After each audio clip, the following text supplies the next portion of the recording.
अस्सलाम वालेकुम viewers, welcome back to my YouTube channel. कैसे हैं आप सब? उम्मीद है सब ठीक ठाक होंगे, खैर खैरियत से होंगे। आज मैं आपके साथ प्रीवियस नॉवेल का सेकंड पार्ट रीड कर रही हूँ। उम्मीद है आपको फर्स्ट पार्ट अच्छा लगा होगा। अगर आपने अभी तक फर्स्ट पार्ट रीड नहीं किया है तो पहले फर्स्ट पार्ट रीड कर लें। वो प्लेलिस्ट में भी आपको अवेलेबल होगा, टॉपर, बॉस और एम्प्लॉय बेस के नेम से। नॉवेल का जनर कुछ इस टाइप से है कि हीरो पॉलिटिशियन है और बिजनेसमैन भी है। हीरोइन उसकी एम्प्लॉय है, बॉस एम्प्लॉय बेस है। Forced marriage, age difference, emergency निका टाइप नॉवेल है। बहुत ही शानदार स्टोरी है। उम्मीद है आप सभी को पसंद आएगी। वैसे रमज़ान मुबारक। पता नहीं मैं ये नॉवेल किस दिन पोस्ट करूं, बट आज चांद हो गया है, इसलिए आप सभी को मेरी तरफ से रमज़ान की बहुत बहुत मुबारकबाद। मुझे अपनी दुआओं में याद रखिएगा। अगर आपको नॉवेल अच्छा लगे तो लाइक कीजिएगा, चैनल पर नए हैं तो चैनल को सब्सक्राइब कीजिएगा, बेल आइकन प्रेस करना बिल्कुल नहीं भूलिएगा ताकि आपको हर नए आने वाली वीडियो की अपडेट सबसे पहले मिले। आप में से सिर्फ 10% लोग ही चैनल सब्सक्राइब करते हैं, इसलिए प्लीज़ एफर्ट डालने जाते हैं, प्लीज़ थोड़ा बहुत सपोर्ट किया कीजिए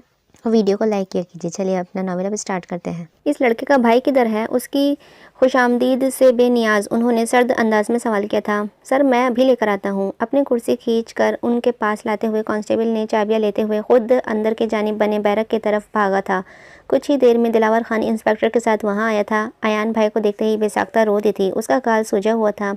किस केस में अंदर किया गया है? सर वो चोरी के इल्ज़ाम में। इंस्पेक्टर के माथे पर पसीना आया था। कुर्सी पर बैठा ये शख्स उसकी नस्लें मलियामिट करने की सलाहियत रखता था। वो सोच भी नहीं सकता था कि जिस शख्स को उसने बगैर किसी फॉर्मेलिटी के गिरफ्तार किया था उसकी पहुंच इतनी ऊंची होगी। हम एफआईआर कहाँ है? कुर्सी की पुश से टेक लगाते हुए उन्होंने इस्तफसार किया था। सर सॉरी, वो तो नहीं है। इंस्पेक्टर के सर झुकाए कहने पर अयान ने बेयकीनी से उसके जानिब देखा था।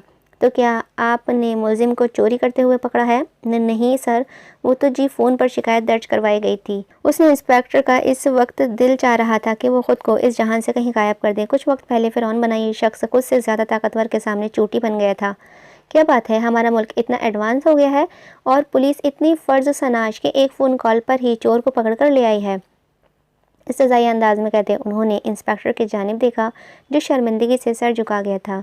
वही किया पूरा अमला इस वक्त सहमा हुआ लग रहा था। सारी अकड़ फ़ोन निकल चुकी थी। खैर क्या चोरी किया है इसने? वो एक फ़ोन और कुछ पैसे। बेख्तियार ही माथे पर पसीना आया, उसने साफ़ किया। कितने पैसे? वो मुख्तसर सवाल कर रहे थे मगर ये भी किसी चाबुक से कम नहीं लग रहे थे। जी वो नहीं बताया गया। न्याज ने भी इख्तियार ही इस शख्स पर फातिहा पड़ी। भले ही सीएम साहब उस लड़के की वजह से यहाँ आए थे मगर अब पुलिस के इस रवैये पर उन्हें बख्शने वाले नहीं थे।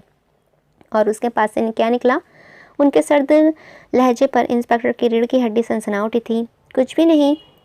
झुका सर नफ़ी में हिलाया। शायद घर में छुपा दिया है। वो शायद उसे मौका दे रहे थे कि कहीं तो उस शख्स ने अपने बचने की कोई राह छोड़ी हो, मगर नहीं, वो हमने जाए मौके से ही गिरफ्तार कर लिया था। पर सामान किधर है? इंस्पेक्टर ने माथे से पसीना साफ किया।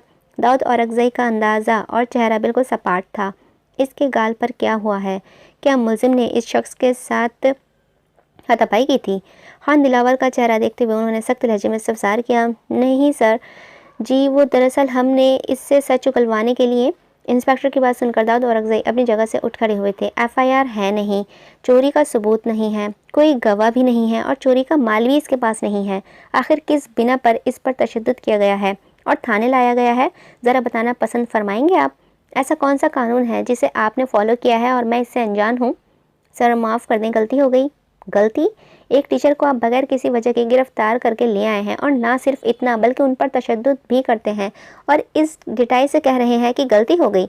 वो जैसे हैरान हुए थे। हम अभी छोड़ देते हैं सर। इंस्पेक्टर ने फ़ौरन ही दिलावर के हाथों से हथकड़ी निकाली थी।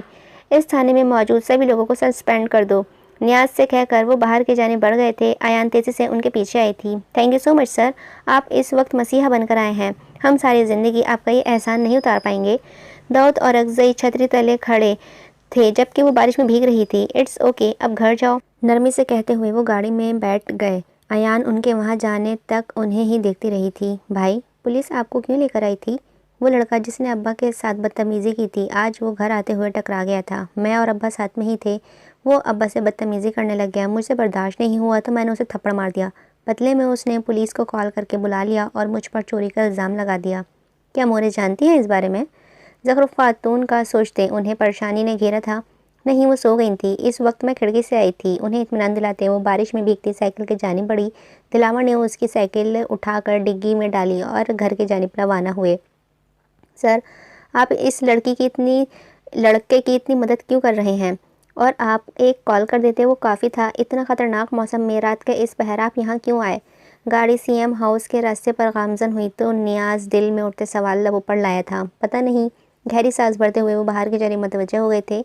ये सच था कि वो नहीं जानते थे कि आखिर मौसम की परवाह किए बगैर खुद क्यों चले आए थे। शायद इस बात का उजाला करने के लिए कि एक बार उनकी कॉल मिस करने पर अयान उनके ऑफिस चली आई थी और आज वो फ़ोन पर फ़कत उसका भाई और लॉकअप का लफ्ज़ समझ पाए थे।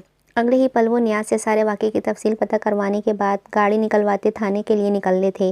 वो समझ नहीं पा रहे थे कि आखिर पहले दिन से वो अयान की खातिर क्यों अपने उसूलों से हट गए थे। ये सच था कि अयान की जगह कोई लड़का भी होता तो भी वो उसे सियासत की भेंट ना चढ़ने देते। वो किसी भी सूरत किसी भी बेगुनाह को अपनी वजह से सज़ा मिलने के हक़ में ना थे, मगर ये लड़की अपनी ज़िंदगी पर कुछ ज़्यादा ही असरअंदाज होने लगी थी, जिसका दाऊद और अफज़ई को एहसास तक न था। नियाज़, इस मामले को किसी को भनक नहीं पड़नी चाहिए और ना ही प्रोफेसर साहब की फ़ैमिली किसी की नज़र में आनी चाहिए। मैं मज़ीद कोई तमाशा नहीं चाहता हूँ। जी सर, नरमी से उसे हिदायत करते वो सीट की पुश से सर टिकाकर आंखें मूंद गए। नियाज़ ने एक नज़र उनके मुतमईन चेहरे की जानिब देखा था। खान सफदर की फैमिली के साथ साथ उसे थाने के सभी लोगों को भी संभालना था। पूरे थाने को मुताल करना छोटी बात ना थी जो दबा ली जाती, और ना ही कभी सीएम सर ने ऐसे ऑर्डर जारी किए थे। मगर अब जब वो कह रहे थे तो नियाज़ इस अमर को यकीनी बनाने के लिए लाहिमा अमल तैयार देने लगा था। सर, वो लड़का आया है आपसे मिलने। फ्रेमलेस ग्लासेस पहने वो फाइल्स की वर्क गिरदानी में मसरूफ़ थे कि नियाज़ ने आकर उन्हें इत्तला दी। सर झुकाए ही मसरूफ़ अंदाज में उन्होंने सवाल किया, कौन सा लड़का? वही थाने वाला। नियाज़ के जवाब पर उन्होंने फाइल से सर उठाया। इंस्पेक्टर?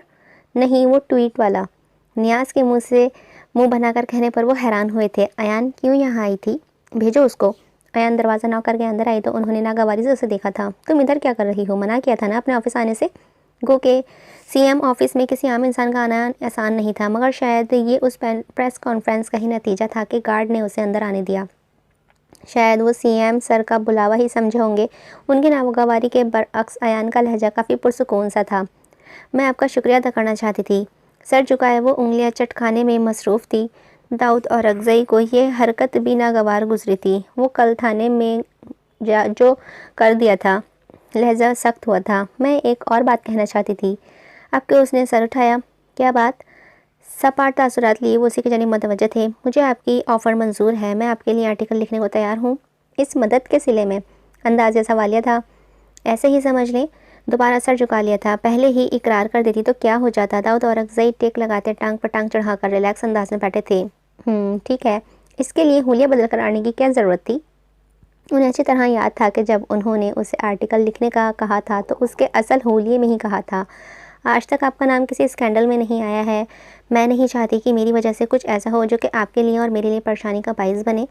उसकी मंतक पर वो हैरान हो गए थे, मगर अगले ही पल उन्हें गुस्सा आया था। तुम खुद को क्या कोई सेलिब्रिटी समझती हो जिसके साथ मेरा देखा जाना मशकूक होगा?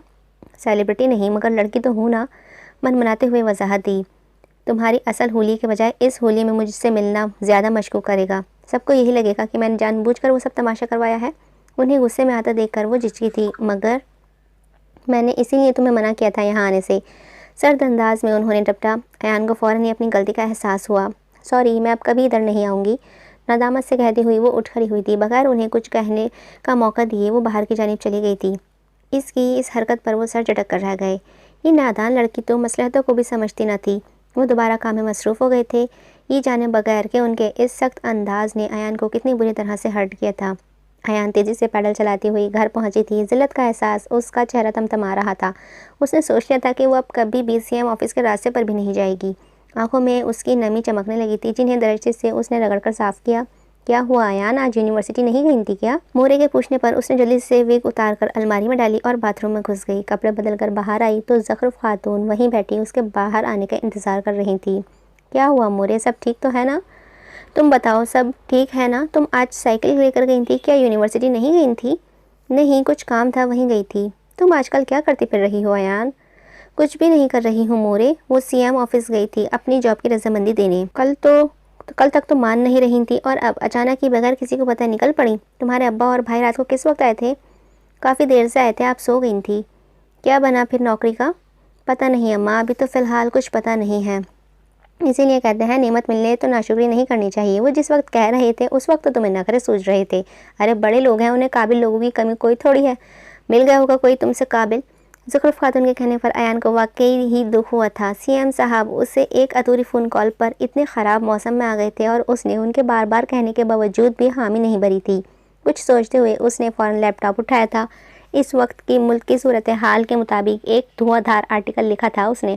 लिखने के बाद कार्ड निकाल कर उनकी ईमेल एड्रेस पर सेंड कर दिया। वो दिल ही दिल में दुआएं कर रही थी कि वो आर्टिकल देख ले, मगर 2 दिन गुजरने के बाद भी इस तरफ से कोई जवाब ना आया था। उसने व्हाट्सएप पर मैसेज करने का सोचा, मगर बार बार मैसेज लिखकर मिटा देती। उसे शदीद रोना आया था और वो कमरा बंद करके खुद खूब रोई थी। लाशौरी तौर पर वो उनकी तवज्जो की ख्वाह थी, मगर मोरे सच कहती थी कि वो इतना बड़ा आदमी था, वो भला उसे क्यों याद रखता। अयान दिलजमी से आर्टिकल लिखकर ईमेल करती रही थी।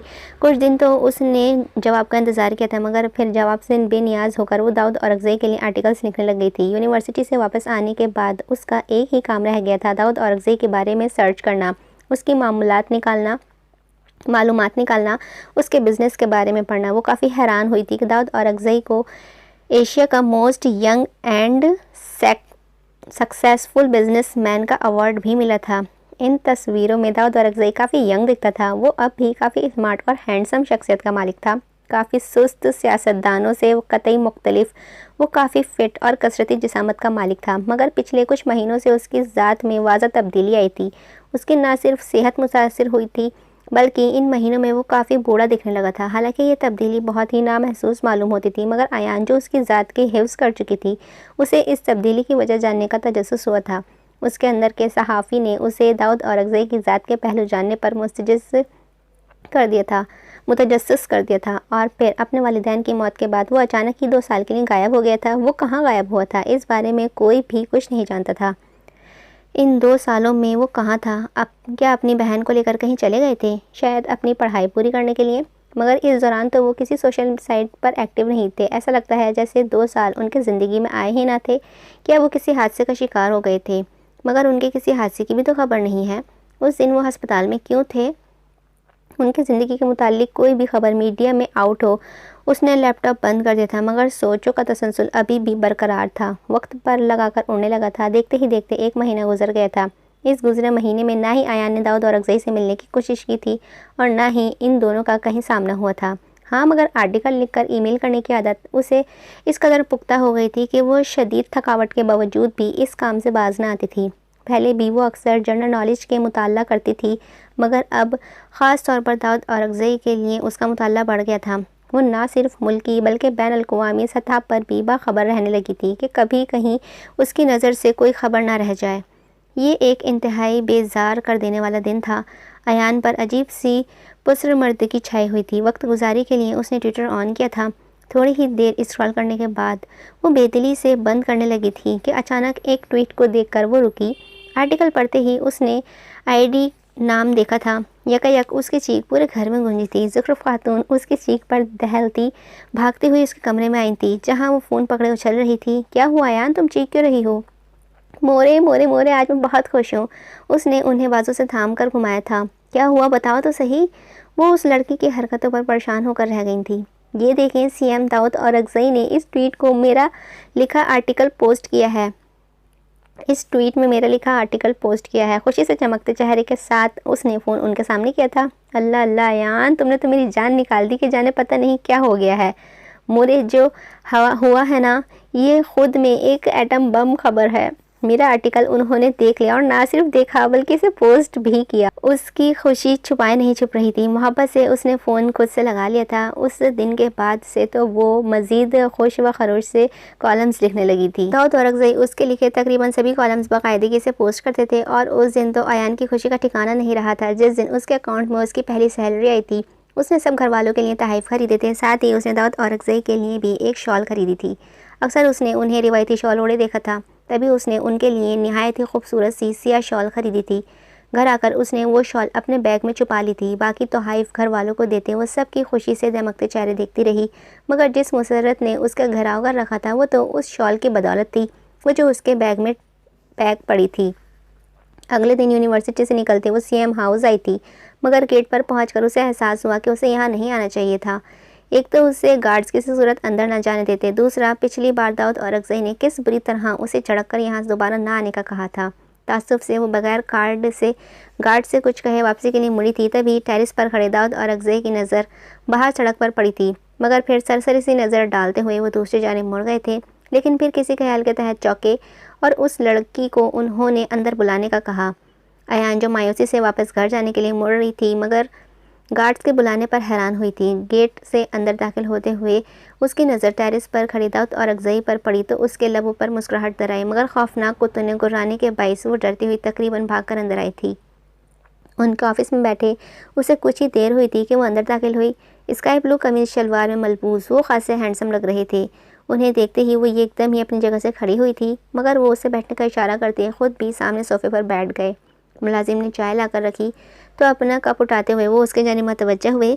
जी कहिए, कैसा आना हुआ? इनकी बात पर उसने हैरानी से सर उठाया था। मगर मैं खुद तो नहीं आई हूँ, बल्कि आपके गार्ड ने अंदर बुलाया है। मैं तो घर जा रही थी। उसके साफ झूठ पर उन्होंने आईब्रो झुकाकर उसे देखा था। क्या वाकई? मगर आपकी यूनिवर्सिटी और घर का रास्ता तो यहाँ से नहीं गुजरता है। उनकी बात पर वो नदामत से सर झुका गई। उन्होंने तासुब से उसे देखा। इस लड़की में समझदारी नाम की भी नहीं थी। मुझे पहली सैलरी मिली थी तो मैंने अपने घर वालों के लिए गिफ्ट लिए थे और साथ में आपके लिए भी लिया था, मगर यहाँ आने से पहले तक दिमाग में ये ख्याल ही नहीं आया कि आपको मेरा यहाँ आना पसंद नहीं है। उसकी बात पर दाऊद औरकज़ई ने कप टेबल पर रखा और टांग पर टांग चढ़ा कर बैठे। देखिए मिस, मैं पहले ही कह चुका हूँ कि आप कोई सेलिब्रिटी नहीं हैं, ना ही कोई ऐसी ख़ास शख्सियत जिसकी वजह से मेरी ज़िंदगी पर कोई असर पड़े। तो ख़ुद को इस कदर भी अहम समझना छोड़ दें कि दाऊद औरकज़ई आपके आने जाने की अहमियत देगा। सीरियसली? उनके लहजे की सख्ती से अयान की आंखें भर आई थी। गहरी सी आंखें आंसू से झिलमिलाती झील का साया मंजर पेश करने लगी थीं। उसने आंसुओं का गालों पर लुढ़कने से रोकने के लिए हाथ से गाल रगड़ा था। आई एम सॉरी सर, मैं खुद को कभी भी इतना ख़ास नहीं समझती कि आप मुझे देखकर मुतवज्जे हो। मैं बस अपनी खुशी में गिफ्ट खरीद लाई थी, मगर अपनी हैसियत याद आते ही गेट से वापस जा रही थी। आपका इतना वक्त ज़ाया किया, इसके लिए मुझे माफ़ कर दें, मैं शर्मिंदा हूँ। मतम भर्राया हुआ लहजा दाऊद औरकज़ई को चौंका गया था। वो उनकी वजह से रो रही थी। जाने क्यों उन्हें उसके रोने पर अफसोस हुआ था। आप रोए मत, मैं बस यही कहना चाह रहा था कि आपके लिए यहाँ आना जाना ठीक नहीं है। मैं समझ गई हूँ सर। सर हुनूस झुका हुआ था। हाथों की उंगलियां मसलते हुए वो खुद को रोने से बाज रखने के चक्कर में सुर्ख हो रही थी। दाऊद औरकज़ई उसे कुछ कहना चाहते थे, मगर इससे पहले ही वो उन्हें बगैर खुदा हाफिज़ कहे बाहर निकल गई थी। इससे ज़्यादा वो खुद पर जब्त नहीं रख सकती थी। दाऊद औरकज़ई कितने ही देर लब भीजे उस खाली जगह को देखते रहे। घर पहुंचकर अपने कमरे का लॉक करके वो फूट फूट कर रोई थी।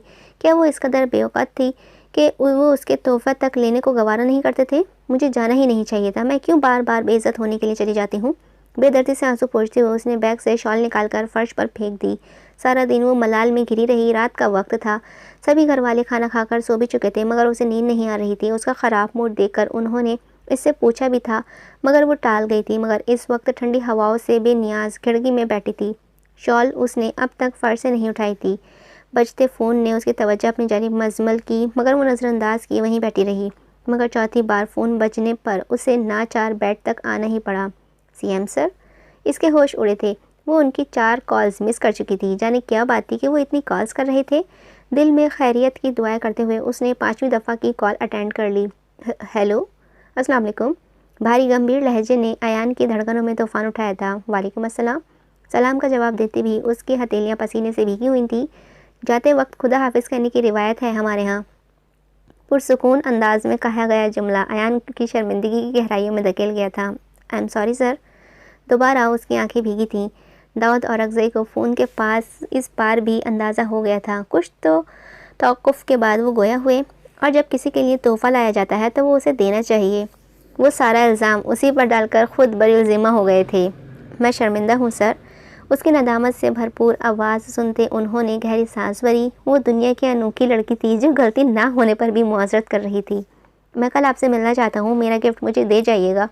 उनकी गंभीर आवाज़ फ़ोन से उभरी थी, जबकि अयान की आंखें तहरीर से फैली थीं। सर, मैं इसके बाद मुकम्मल भी नहीं हो सकी थी।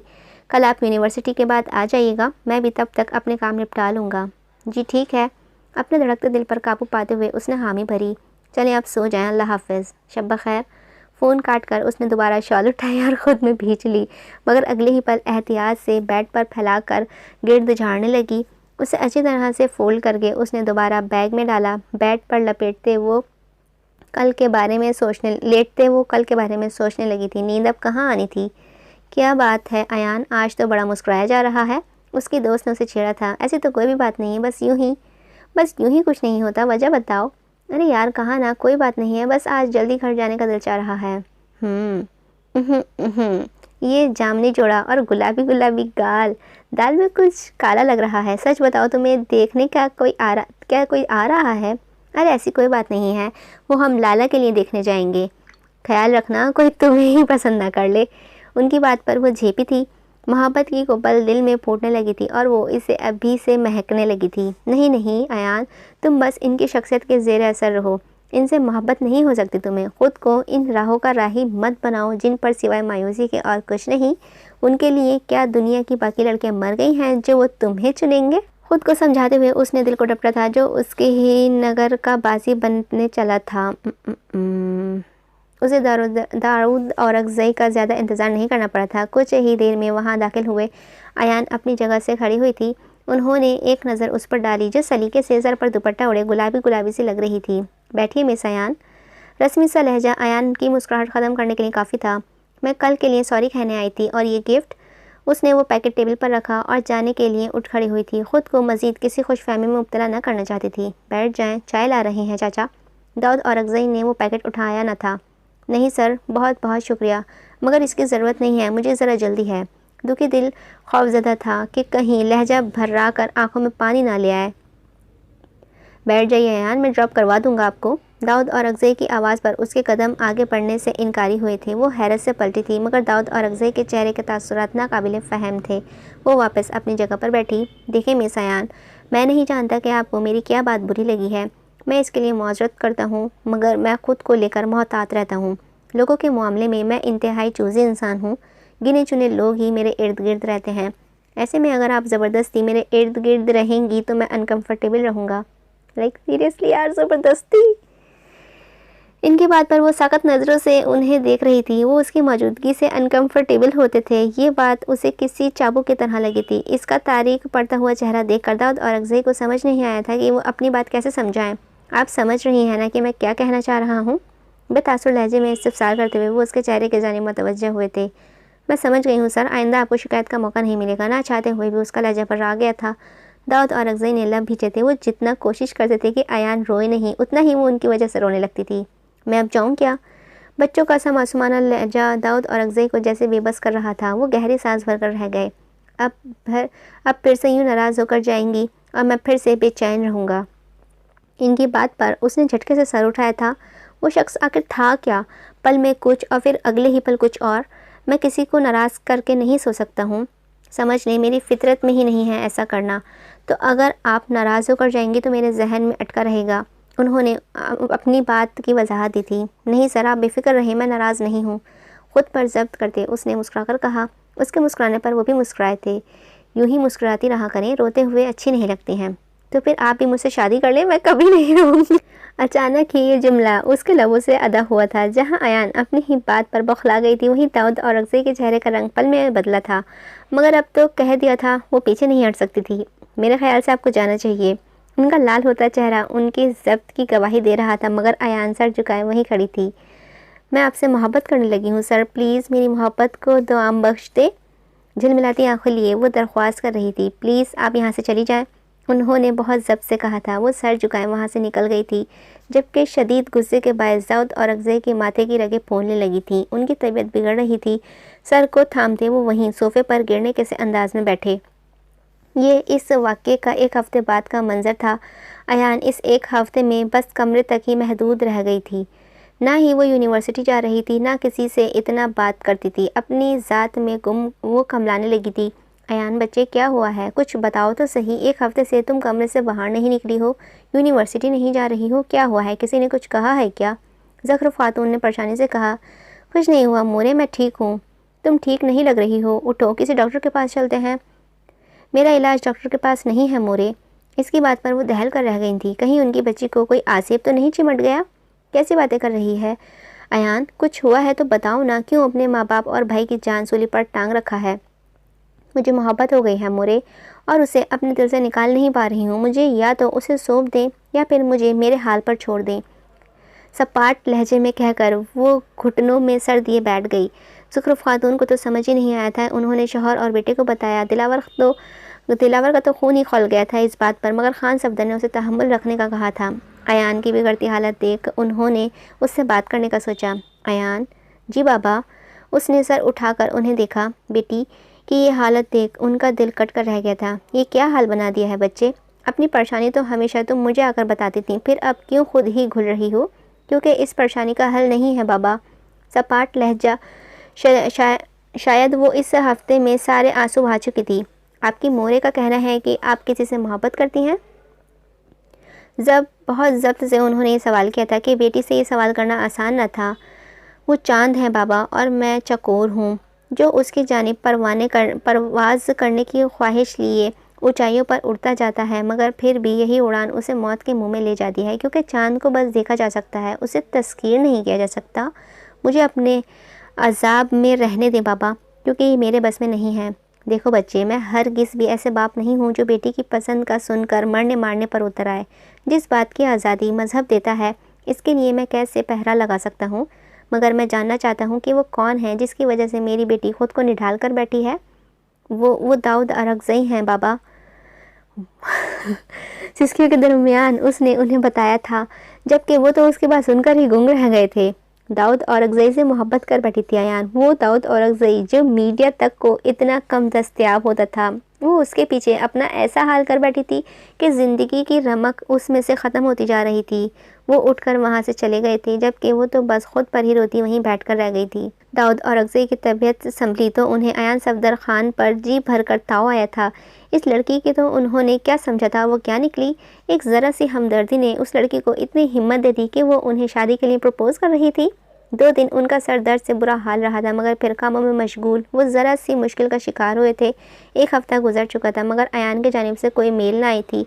वो जो इस तरफ से आसानी महसूस करने लगे थे कि लिखने की तरदद से बच जाते थे, अब वो भी उन्हें खुद ही करना था। मुझे खुद को इस आसानी में ढालना ही नहीं चाहिए था कि बाद में मुझे ही मुश्किल होती। सर झटक कर वो काम में मसरूफ़ थे, मगर लाशऊरी तौर पर वो अयान के इस बचकाना रवैये पर भी गुस्सा थे। वो अयान से इस बारे में बात करना चाहते थे, तभी उन्होंने नियाज़ से अयान से रब्ता करने को कहा था। सर, इनका फ़ोन तो बन जा रहा है, नियाज़ ने कहा तो वो लब हिच कर रह गए। कल उनकी यूनिवर्सिटी से ही उन्हें पिक कर लेना, कहकर वो लैपटॉप की जानिब मुतवज्जा हो गए थे, जबकि नियाज़ सर हिलाता हुआ बाहर निकल गया। सर, वो क्या हुआ? हम मैडम की यूनिवर्सिटी गए थे, मगर वो 1 हफ़्ते से यूनिवर्सिटी नहीं आ रही हैं। नियाज़ की बात पर वो चौंके थे। मतलब जितना छोटा मसला वो समझ रहे थे उतना नहीं था। शायद ये लड़की उनके इनकार को दिल पर लिए बैठी थी। सर, मेरे लिए कोई हुक्म? नियाज़ के पूछने पर वो उसकी जानिब मुड़े। इसके घर से पता करो क्या मामला है। गंभीर संजीदा लहजा उन्हें फ़िक्रमंद जाहिर कर रहा था। सर, कोई ख़ास वजह है क्या? उसके सवाल पर उन्होंने गहरी सांस भरी, फिर नफ़ी में सर हिलाते हुए गोया हुए। वो लड़की हद दर्जा बेवकूफ़ और कम अकल है। उसे लगता है ये ज़िंदगी फेरी टेल है, जहाँ उसे उसके ख्वाबों का शहज़ादा मिल जाएगा। क्या उनके ख्वाबों के शहज़ादे आप हैं? नियाज़ ने मुस्कुराहट दबाई। पहली बार किसी लड़की की जानिब सीएम सर मुतवज्जा हुए थे, वरना तो पहले कितने ही ऐसे प्रपोजल्स वो सर झटक कर रद्द कर देते थे और दोबारा इस बारे में बात तक ना करते थे, मगर इस लड़की के लिए वो हद दर्जा फ़िक्रमंद नजर आते थे। अगले दिन वो नाश्ते में मसरूफ़ थे कि नियाज़ परेशान सा होता हुआ उनके पास आया।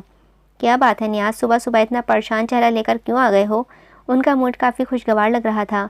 सर, वो अयान मैडम अस्पताल में एडमिट हैं। उसकी बात पर वो चौंके थे। अस्पताल में? क्यों, सब खैरियत तो है ना? सर, फ़िलहाल तो इतना ही पता चल सका है, मैं पूरी इन्फॉर्मेशन लेकर आपको बताता हूँ। ठीक है, खोए खोए लहजे में कहते हुए वो उठ गए थे। उन्हें आज किसी देहात का दौरा करना जाना था, जब ही वो जल्दी से निकले थे। दाऊद औरंगज़ई वहाँ की रिहायशियों से बात करने में मसरूफ़ थे। वो वहाँ डिस्पेंसरी के क़याम की यकीन दहानी करवा रहे थे कि नियाज़ फ़ोन पर बात करने के बाद उनके जानिब झुका। सर, वो अयान मैडम। बाद में नियाज़, इस वक्त मैं मसरूफ़ हूँ। उसे टोक कर वो काम में मसरूफ़ हो गए थे। इस वक्त वो किसी के जानिब तवज्जो नहीं करना चाहते थे। अयान, अब ठीक हो जाओ ना। देखो, तुम्हारी खातिर आज मैं सुबह सुबह इतनी दूर से तुम्हारा मनपसंद नाश्ता लाया हूँ। कब तक ऐसी सड़ी शक्ल बनाकर पड़ी रहोगी? दिलावर हल्के फुल्के लहजे में कहता हुआ कमरे में दाखिल हुआ। अयान में सबकी जान बसती थी। वो इस वक्त से उसे फेज से निकालना चाहते थे। तभी उन्होंने तय किया था कि वो अयान के सामने बिल्कुल नॉर्मल रवैया रखेंगे ताकि अयान जल्द ही दाऊद और अफजई की यादों से निकल सके। मगर उनके पुकारने पर भी अयान ने कोई रिस्पॉन्स ना दिया तो उन्होंने उसका कंधा हिलाया, मगर अयान बेसुध पड़ी थी। अनहोनी के एहसास ने उनके दिल में डेरा जमाया हुआ था। उन्होंने उंगली अयान की नाक पर मिस की। अयान की सांस इतनी मध्यम चल रही थी कि उन्हें गुमान हुआ कि शायद वो सांस ही नहीं ले रही है। अपने बाजू में उठाए वो जल्दी से बाहर की जानी पड़े। खान सफदर और ज़खरुफ खातून तो अयान की ये हालत देखकर बिल्कुल ही ढह गए थे। उसे अस्पताल ले जाते वो मुसलसल दुआओं में मसरूफ़ थे। शदीद टेंशन की वजह से इनका नर्वस ब्रेकडाउन हुआ है। फ़िलहाल हम कुछ कह नहीं सकते हैं। इन्हें जल्द ही होश ना आया तो इनकी ज़िंदगी को ख़तरा हो सकता है। डॉक्टर्स नहीं उन्हें कहकर जा चुके थे, जबकि वो तो सदमे से वहीं कुर्सी पर गिर गए थे। हमेशा उन्होंने अयान को हर मुश्किल से बचाने की नहीं कोशिश की थी, मगर इस वक्त वो बिल्कुल बेबस हो गए थे कि इस बार उनकी बेटी मोहब्बत से मात खा बैठी थी। खान जी, हमारी अयान। बाबा, मैं आता हूँ थोड़ी देर में। कहाँ जा रहे हो? अपनी बहन की ज़िंदगी के लिए वहाँ जा रहा हूँ जहाँ से उसे मैंने जीने की रमक पैदा हो गई है, उसमें जीने की रमक पैदा होगी। पागल मत बनो दिलावर, हम अपना आप बेच भी दें तो अयान की ये खुशी खरीद नहीं सकते हैं। बस दुआ करो कि वो ज़िंदगी की तरफ लौट आए। तुम कुछ कह रहे थे नियाज़? वापसी के सफ़र में उन्हें याद आया था, सर वो अयान मैडम एडमिट हैं। वो तो जानता हूँ, इसके अलावा सर उनका नर्वस ब्रेकडाउन हुआ है और कंडीशन काफ़ी क्रिटिकल है। इसकी बात पर उन्होंने कोई जवाब ना दिया, बल्कि वो बाहर देखने में मसरूफ़ हो गए थे। नियाज़ उनकी जानिब से किसी हुक्म का मुंतज़र था, मगर वो खामोशी से बाहर की जानिब देखने में मगन थे। कौन से अस्पताल में है? सरदार मेमोरियल हॉस्पिटल में है। ठीक। बाजू पुश्त पर बांधे वो सर हिलाकर अंदर चले गए थे, जबकि नियाज़ के उनके रवैये पर उलझ सा गया था। आप कॉफ़ी लेंगे या कहवा? उनके खानसामा ने आकर पूछा। वो जो कुर्सी पर बैठे झूल रहे थे, उन्होंने दोनों से ही इनकार कर दिया। मुसलसल कुछ सोचते खिड़की में आकर खड़े हुए थे। बाहर गार्ड्स मुस्तैदी से ड्यूटी करने में मसरूफ़ थे। कुछ सोचते उन्होंने पलटकर अपनी शाल उठाई थी, कंधों पर शाल रखकर मुंह पर सियाह मास्क पहना और कमरे से बाहर निकल गए। रात 12:30 बजे उनकी ऑल्टो अस्पताल के बाहर रुकी थी। वो कंट्रोवर्सी से बचने की खातिर ही छोटी सी गाड़ी में आए थे। नियाज़ ने मुड़कर उनकी जानिब देखा, मगर वो उसे यहीं रुकने का इशारा करते हुए खुद बाहर निकले थे। नियाज़ के लबों पर मुस्कुराहट थी। ये लड़की यकीनन इसके बॉस की ज़िंदगी की सम्मत बदलने वाली थी। सफ़ेद बेशिकन लिबास पर सियाह चादर ओढ़े, कफ कोहनियों तक मोड़े रखे थे, जबकि चेहरा मास्क की वजह से पहचानना नहीं जा रहा था। अपने स्टाफ से उन्हें उसके कमरे का पता था, सो वो रिसेप्शन के बजाय सीधा अयान के कमरे के जाने बढ़े थे। बाहर राहदारी में ही उन्होंने खान सफदर, दिलावर खान और ज़खरुफ खातून बैठे नजर आए थे। मजबूत कदम रखते हुए उनके जानिब आए। अस्सलाम वालेकुम, मैं दाऊद और अफजई हूँ। धीमे आवाज़ में उनने गोया हुए। वो उन्हें हैरत के समंदर में गोतज़न कर चुके थे। खान सफदर फ़ौरन ही अपनी जगह से खड़े हुए। सीएम साहब, आप यहाँ? जी, मैं मिस अयान से मिलने आया हूँ। उनके कहने पर दिलावर ने आगे बढ़कर उन्हें आईसीयू के गेट के अंदर देखने का इशारा किया था। वो सपाट तासुर लिए वहीं आए थे, मगर मशीनों में जकड़ी लड़की को देखकर दंग रह गए थे। रंगों से मज़ीदतन वो खूबसूरत सी लड़की तो कहीं भी नहीं थी, बल्कि वो तो कोई हड्डियों का ढांचा बीमार वजूद था। उसे देखकर उन्हें तकलीफ़ का एहसास हुआ था। इन मशीनों में जकड़े रहने की अज़ियत से वो खूब वाकिफ़ थे। बहुत अफसोस हुआ इन्हें ऐसे देखकर। उनके लहजे में हकीकतन अफसोस था। खान सफदर सर झुका गए थे। इनके इलाज की आप फिक्र ना करें, मैं सारा खर्चा बर्दाश्त कर लूँगा। अच्छे से अच्छा ट्रीटमेंट करवाएं। बहुत शुक्रिया सर, मगर इसकी ज़रूरत नहीं है, हम खुद करवा लेंगे। दिलावर ने शाइस्तगी से मना किया तो वो खामोश हो गए। वो अब तक शीशे के सामने खड़े अयान को तक रहे थे, हाथ पुश्त पर बांधे शॉल में छुप गए थे। डॉक्टर क्या कह रहे हैं? अब तक तो कोई हौसला अफजा जवाब नहीं दिया है। अगर जल्द ही होश ना आया तो? लब भींचे कर वो खुद को रोकने से बाज रख रहा था। दाऊद और अफजई ने तरहम से दिलावर को देखा। कई साल पहले वो भी यूं ही मशीनों में जकड़े ज़िंदगी और मौत की कश्मकश में थे, और तब ऐसे ही उनकी बहन खुद को मजबूत बनाने की कोशिश में निढाल हो रही थी। उन्हें जाने क्यों अयान में अपना आप दिखता था। वो हकीकतन उस लड़की के लिए दुख महसूस कर रहे थे जो गलत रास्ते की राही बनने की चाह में मौत को गले लगा रही थी। क्या आप मेरी बेटी को ज़िंदगी दान दे सकते हैं? ज़खरुफ खातून की बात पर दिलावर खान सफदर बौखला कर रह गए थे, जबकि वो बस उन्हें देखकर रह गए। ऐसा मुमकिन नहीं है, आपको ये समझना चाहिए। सपाट तासुर लिए उन्होंने जवाब दिया। माफ़ करना सीएम साहब, ये बस बेटी के गम में बोल गई हैं। हम अयान के ठीक होते ही सवाबी से कहीं दूर चले जाएंगे। खान सफदर के ने कहा तो वो बगैर कुछ कहे सामने देखने लगे थे, जहां अब अयान की सांसें उखड़ने लगी थीं और डॉक्टर्स मुतहर्रिक नज़र आने लगे थे। वो जानते थे कि अब नर्सेज बौखलाई हुई बाहर निकलेंगी। तभी वो ज़रा एक तरफ हुए थे, मगर दिल की धड़कनें अचानक ही तेज़ हुई थी। नर्स बाहर निकलकर भागती हुई सीनियर डॉक्टर की केबिन की जानिब भागी थी। डॉक्टर्स की अफरा तफरी देखकर अयान के घर वाले तो दाऊद और अगज़ई को बिल्कुल ही भूल चुके थे। ज़खरुफ खातून बेतहाशा रोने लगी थीं। डॉक्टर्स उन्हें तसल्ली देते अजलत दिखा रहे थे। दाऊद और अगज़ई को सर में टीसी उठती महसूस होने लगी। वो वहाँ से जाना चाहते थे, मगर किसी अनजानी क़ुव्वत ने उनके पैर जैसे जकड़ लिए थे। She is stable. काफ़ी देर बाद डॉक्टर्स ने उन्हें ज़िंदगी की नवीद सुनाई थी। डॉक्टर के अल्फाज सुनकर जहाँ अयान के घर वालों ने अल्लाह का शुक्र अदा किया था, वहीं दाऊद और अगज़ई को भी सुकून मिलता महसूस हुआ था। मैं आपकी बेटी से निकाह के लिए तैयार हूँ। कुछ सोचते हुए उन्होंने अपना फ़ैसला सुनाया था। खान सफदर तो हैरत के मारे गुंग थे। खबर ही ऐसी थी कि उनके बोलने की क़ुव्वत ख़त्म हो गई थी। ये निकाह बस कागजात तक महदूद रहेगा। सिर्फ आपकी बेटी की ज़िंदगी की खातिर मैं ये कदम उठाने के लिए तैयार हूँ, मगर मैं इसे पब्लिक नहीं करना चाहता हूँ। इनकी बात पर दिलावर कुछ कहना चाहता था, मगर खान सफदर के हामी भरने पर वो खामोश हो गए थे। अयान के ठीक होने के बाद मुझे इत्तला कर दीजिएगा, मैं निकाह के इंतज़ामात करवा दूँगा। सपाट अंदाज में फ़ैसला सुनाकर वो चले गए थे, जबकि दिलावर अब बाप को फ़ैसले से बाज रहने का कह रहा था। अयान आज नहीं तो कल संभल जाएगी बाबा, और कल को जब उसकी शादी होगी तो दाऊद और अगज़ई को भूल जाएगी। मगर ये निकाह ना सिर्फ उसकी ज़िंदगी बर्बाद कर देगा, बल्कि कल को उसे पछताने पर भी मजबूर कर देगा। तुम्हारी बात बजा है दिलावर, मगर अपनी बेटी को इस तकलीफ़ में दोबारा देखने का हौसला नहीं है मुझ में। अगर दाऊद और अगज़ई मान गए हैं तो इस पर शुक्रिया अदा करो। उनका मान जाना किसी मौजज़े से कम नहीं है। खान सफदर के चेहरे पर इत्मीनान था। सद शुक्र था कि वो अपनी बेटी के सामने सुरखरू हुए थे। बात की तो बाद में देखी जानी थी। जैसे अल्लाह ने अभी दाऊद और अगज़ई के दिल में रहम डाला था, आगे भी बेहतरी ही करने वाला था। बेशक 4 दिन बाद अयान को अस्पताल से डिस्चार्ज कर दिया गया था। वो घर आए तो दिलावर ने ही उसे ये खुशखबरी सुनाई। वैसे अयान, कोई आम आदमी नहीं मिल सका तुम्हें मोहब्बत के लिए। माना कि बाबा ने इस मामले में कोई सख्ती नहीं की है, बल्कि हम दोनों को ही पसंद करने का इख्तियार दिया। मगर इसका मतलब ये तो नहीं हुआ ना कि तुम सीधा सीएम साहब पर ही तसल्लुत जमाने का सोचो। और तुम खुद को क्या पीएम की बेटी समझती हो, जो किसी सीएम से शादी को कहोगी और सब कुछ आसानी से हो जाएगा? मैं भले ही किसी पीएम की बेटी नहीं हूँ, मगर मैंने सादिक दिल से मोहब्बत की है और उसे पाने के लिए सच्चे दिल से ही दुआ भी मांगी है। अयान के चेहरे पर आसूदा सी मुस्कुराहट थी। बहुत गलत किया अयान, जानती हो ये शादी फ़कत कागज़ों तक महदूद रहेगी। वो कभी तुम्हें अपनी बीवी नहीं बनाएंगे, और ना तुम खुद को कभी दाऊद और अगज़ई की बीवी कहलवा सकोगी। और ये कैसी मोहब्बत है अयान, जिसने तुम्हें मौत के मुँह में पहुँचा दिया। आई एम सॉरी लाला, पर मेरे इख्तियार में होता तो मैं कभी भी उनसे मोहब्बत ना करती, जिनके बारे में मैं जानती हूँ कि ये शख्स मुझे कभी नहीं मिल सकता। मगर जब अल्लाह ने मेरे दिल में उनकी मोहब्बत डाली है, तो अल्लाह ने ही उन्हें मेरी ज़िंदगी में लाने का रास्ता भी बनाया।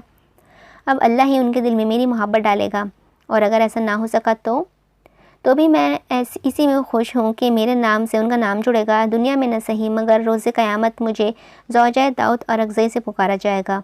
उसकी बात पर दिलावर ने अयान के सर पर चपत रसीद की। शर्म करो, सहेली नहीं हूँ मैं, भाई हूँ तुम्हारा, और रोज़े क़यामत बीवी को शौहर के नाम से नहीं पुकारा जाएगा।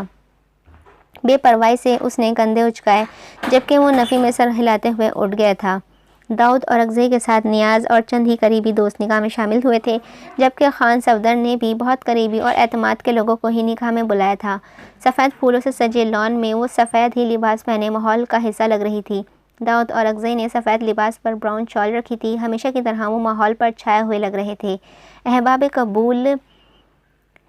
कबूल के बाद जब अयान को उनके मुकाबले लाकर बिठाया, तो अयान को दिल की धड़कनें बेकाबू होती महसूस हुई थी। सब उन्हें मुबारकबाद दे रहे थे, मगर वो सर झुकाए हुए खुद को संभालने में मसरूफ़ थी। नियाज़ मुसर्रत से लबरेज उनकी तस्वीरें बनाने में मशगूल था कि नताशा के सख्त ऑर्डर थे कोई भी लम्हा मिस ना हो। वो दाऊद और अगज़ई की घूरियों के बावजूद उनकी मुख्तलिफ ज़ावियों से तस्वीरें खींचने में मसरूफ़ था। वो आके पहलू में ऐसे बैठे कि शाम रंगीन हो गई। सर, आपने मुबारकबाद नहीं दी मैडम को। नियाज़ के शौकी से कहने पर वो उसे घूर कर रह गए, मगर लोगों की मौजूदगी की वजह से वो अयान की जानिब मुतवज्जह हुए। निकाह मुबारक हो अयान और अगज़ई। अयान के तो दिल की पसलियों से निकलता महसूस हुआ था। उन्होंने उसके नाम के साथ अपना नाम लगाया था। आपको भी। बामुश्किल ही उसकी आवाज़ वो सुन पाए थे। सर मिठाई भी तो खिलाइए ना। नियाज़ की तो खैर नहीं थी वापस जाने के बाद, मगर यहाँ वो उसे कुछ भी नहीं कह सकते थे। तभी मिठाई का टुकड़ा लेकर उन्होंने अयान के जाने बढ़ाया था। नियाज़ तो हर एक पल को कैमरे में कैद कर रहा था। अयान ने ज़रा सा झुकाते मिठाई खाई थी।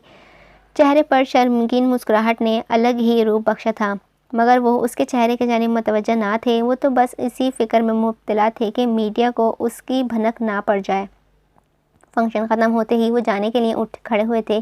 दिलावर उन्हें कहना चाहता था कि वो कुछ देर अयान से मिल लें, मगर फिर उसने अपने लब सी लिए कि अगर उन्होंने इनकार कर दिया तो अयान के चेहरे की मुस्कान ख़त्म हो जाएगी। उसे फिर से अयान के इस फैसले पर अफसोस हुआ था, मगर वो तो इस सोच से ही सरशार थी कि दाऊद और अगज़ई अब उसका है। सर, क्या मैं आपको तस्वीरें भेजूँ? नियाज़ के कहने पर उन्होंने उसे घूरा तो मुस्कुराहट छुपाते हुए सर झुका गया। तो मुझसे पिट मत जाना नियाज़। मगर सर, मैं आज बहुत खुश हूँ। वैसे आपको मैडम को आज ही रुखसत करवा लेना चाहिए था। नताशा मैडम की भी यही ख्वाहिश थी। नियाज़, मैं इस वक्त सुकून चाहता हूँ। कहते साथ ही उन्होंने आंखें मूंद ली थी, मगर ज़िंदगी की इतनी बड़ी तब्दीली से निगाहें चुराना आसान काम ना था। अयान के चेहरे ने उन्हें ज़्यादा देर आंखें मूंदने नहीं दी थी। अयान, अब क्या सोचा है तुमने? अभी तो अपने एग्ज़ाम्स के बारे में सोच रही हूँ। उसके लहजे की शरारत ने दिलावर को गुस्सा दिलाया था। तुम समझती क्यों नहीं हो? 1 हफ्ता हो गया है तुम्हारे निकाह को, मगर सीएम सर ने दोबारा कोई राब्ता ही नहीं किया है, जैसे वो बिल्कुल भी भुला चुके हों तुम्हें। ओफो भाई, आप क्यों परेशान होते हैं? अभी मुझसे बड़े आप हैं, तो क्या आपसे पहले रुखसत होती अच्छी लगूंगी मैं? उसकी शौकीन ने उनका दिल जलाया था। ऐसे ख्वाब मत देखो यार, जिसकी किरशा तुम्हारे आंखों को लहू लहू कर दें। लाला, ख्वाबों की एक बात अच्छी होती है कि आप उन्हें अपनी मर्ज़ी का रुख दे सकते हैं। ख्वाबों में आप खुद हीरो होते हैं, अपनी मर्ज़ी से हंसते रोते और अपनी मर्ज़ी से दुनिया को अपने इशारों पर चलाते हैं। मैं अपने ख्वाबों की दुनिया बहुत ही खूबसूरत बनाना चाहती हूँ। एक छत तले उन्हें नहीं है, एक छत तले नहीं है हम तो क्या हुआ, एक आसमान तले तो है ना। अगर तुम्हारी मोहब्बत में इतना सब्र था तो ये हमसफ़री का झंझट क्यों पाला? उसे हमसफ़री के एहसास ने ही तो सब्र अता किया है। उसके चेहरे की मुस्कान इस कदर खूबसूरत थी कि दिलावर को खौफ महसूस हुआ कि कहीं उसी की नज़र न लग जाए। वो हमेशा से ही ज़िंदगी में मुस्बत पहलू पर गौर करती थी और इस वक्त भी वो इस रिश्ते के खूबसूरत एहसास को ही महसूस कर रही थी, बगैर किसी वसवसे के। सीएम हाउस में ये सुबह बहुत ही अजीब गुजरी थी। दाऊद और अगज़ई की तबीयत बिगड़ने लगी थी। मुसलसल काम करने की वजह से उनका सर दर्द बहुत बढ़ गया था। ना सिर्फ उनका, बल्कि इनकी याददाश्त से वो तारीख भी महू हो चुकी थी जिसने उनकी ज़िंदगी में इतनी बड़ी तब्दीली लाई थी। नियाज़ फ़िक्रमंद सा डॉक्टर को उन्हें चेक करता देख रहा था, जो उनकी कुछ मेडिसिन में को बदल कर उनकी जगह कोई और मेडिसिन लिख रहे थे। इनका तन्हा रहना अब और भी ख़तरनाक हो गया है। ये तन्हाई और मुसलसल काम ने इनकी सेहत पर बहुत असर डाला है। इन्हें इतने काम से दूर रखें, वरना मुझे डर है कि इनका इलाज नामुमकिन हो जाएगा। जिस तेज़ी से ये अपनी याददाश्त खोते जा रहे हैं, बहुत जल्द ही ये सब कुछ भूल जाएंगे। मगर डॉक्टर, आप जानते तो हैं कि इलेक्शंस होने वाले हैं अगले साल। इनकी वजह से ये काफ़ी मसरूफ़ रहते हैं। इलेक्शन से ज़्यादा ज़रूरी इनकी सेहत है। मेरा मशवरा है कि इन्हें वेकेशंस के लिए ले जाएं किसी सेहत अफ़ज़ा मुकाम पर, ताकि इनकी सेहत पर अच्छा असर पड़े। अपनी फैमिली के साथ वक्त गुजारें ताकि पुरानी यादें दोहरा सकें। मैं कोशिश करता हूँ। अभी कितनी देर में इन्हें होश आएगा? 1-2 घंटे में होश आ जाएगा, मगर ये ख़तरनाक है। पहले तो ये कुछ देर के लिए अपनी याददाश्त खो देते थे, मगर इस बार ये पूरे 1 हफ़्ते भुला चुके हैं। तो क्या इन्हें याद नहीं आएगा कि 1 हफ़्ते में क्या हुआ है? नियाज़ के लहजे में परेशानी थी। याद तो आएगा, मगर आप जानते हैं जितना लंबा दौरानिया होता जाएगा उतना ही याद करना मुश्किल होता जाएगा। और अगर सर्जरी करवा लेते तो? उसके सवाल पर डॉक्टर ने नफ़ी में सर हिलाया। अब सर्जरी से कुछ नहीं होने वाला है। ये तय है कि इनकी याददाश्त उम्र के साथ मुकम्मल तौर पर ख़त्म हो जाएगी।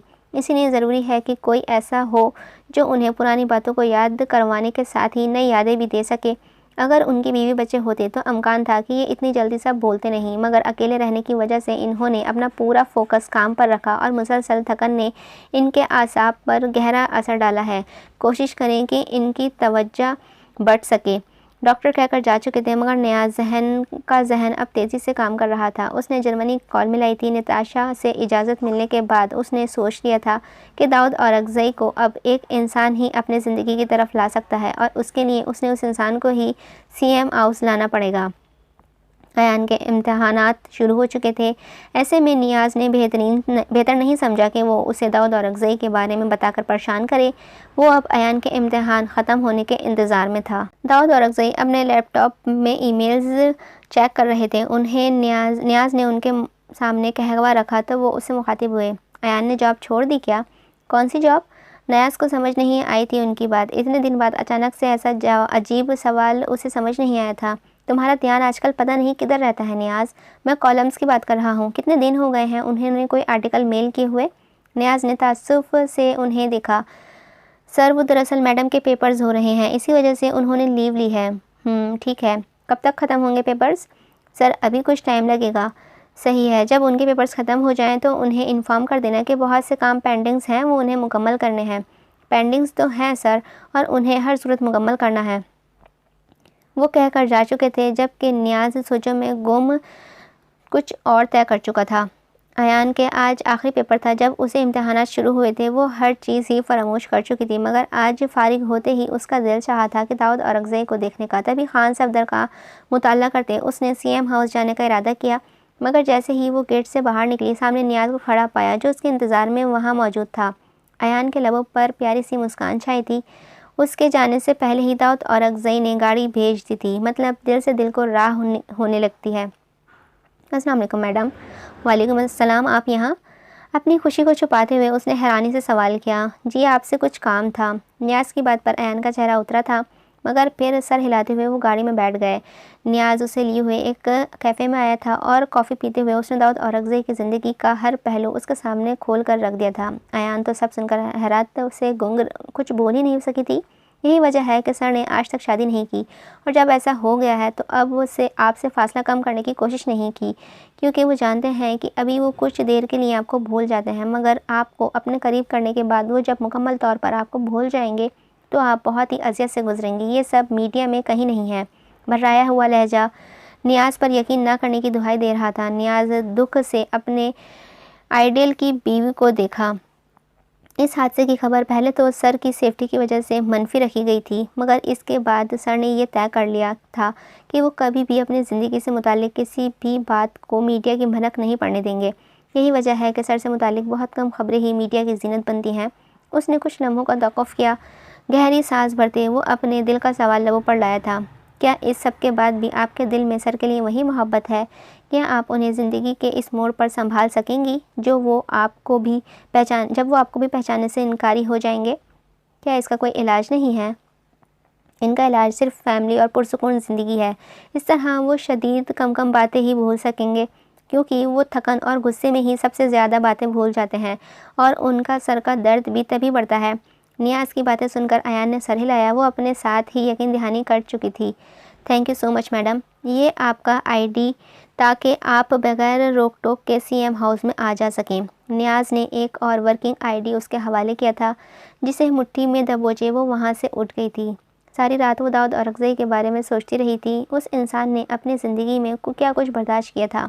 दाऊद औरकज़ई के वालिदैन वज़ीर कानून थे। वो एक ईमानदार व असूल परस्त इंसान थे, जिसकी वजह से वो मुखालफिन की नज़रों में खटकने लगे थे। यही वजह थी कि उन लोगों ने उन्हें मौत की नींद सुला दिया था, और इतनी सफाई से कि दाऊद कुछ भी नहीं कर सका था। वो इस वक्त ख़ुद भी अपनी तालीम मुकम्मल कर रहा था। असदुल्ला औरकज़ई के पार्टी ने उसे आज़ारा हमदर्दी पार्टी टिकट दिया था।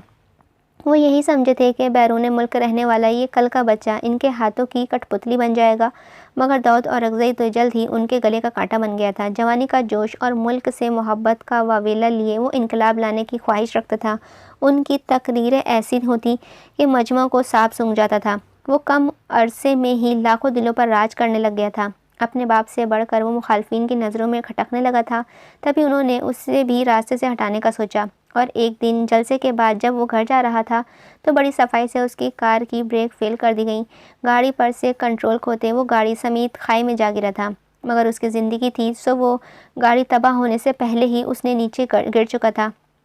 वहाँ की मुकामी आबादी के लोग ही वो उसे लेकर गए थे।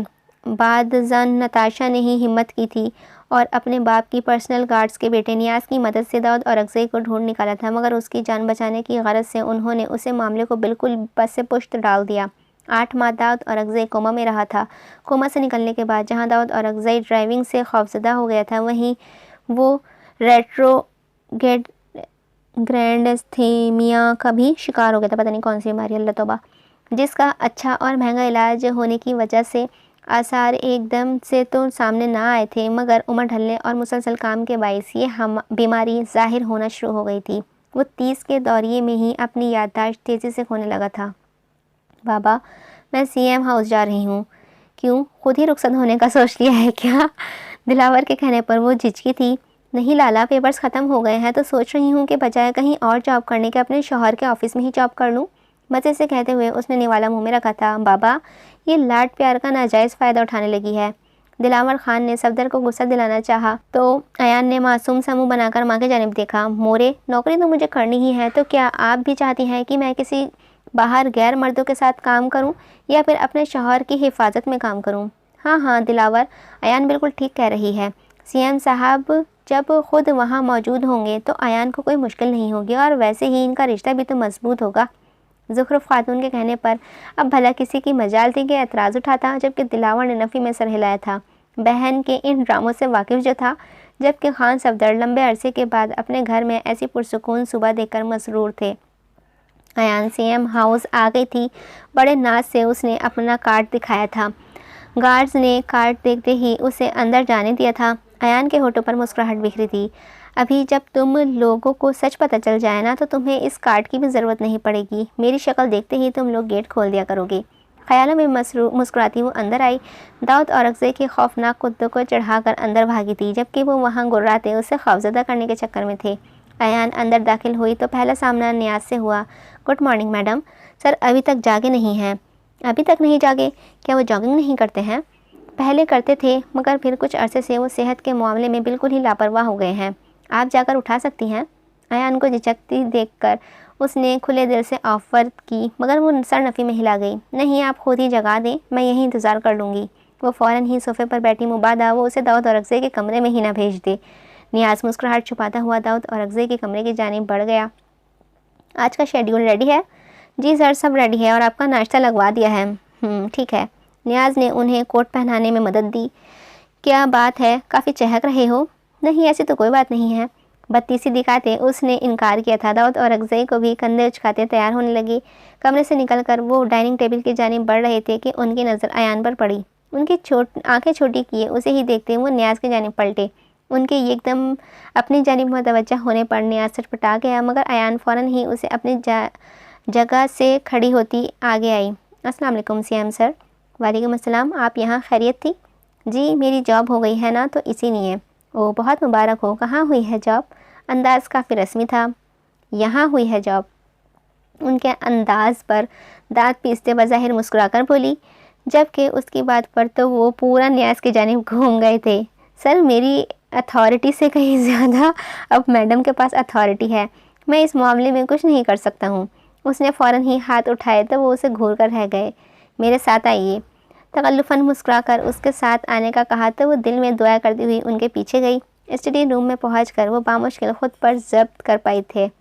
हमारी बात तय हुई थी ना कि ये मामला बस पेपर्स तक महदूद रहेगा, ज़ाती ज़िंदगी में इसका कोई अमल दखल नहीं होगा।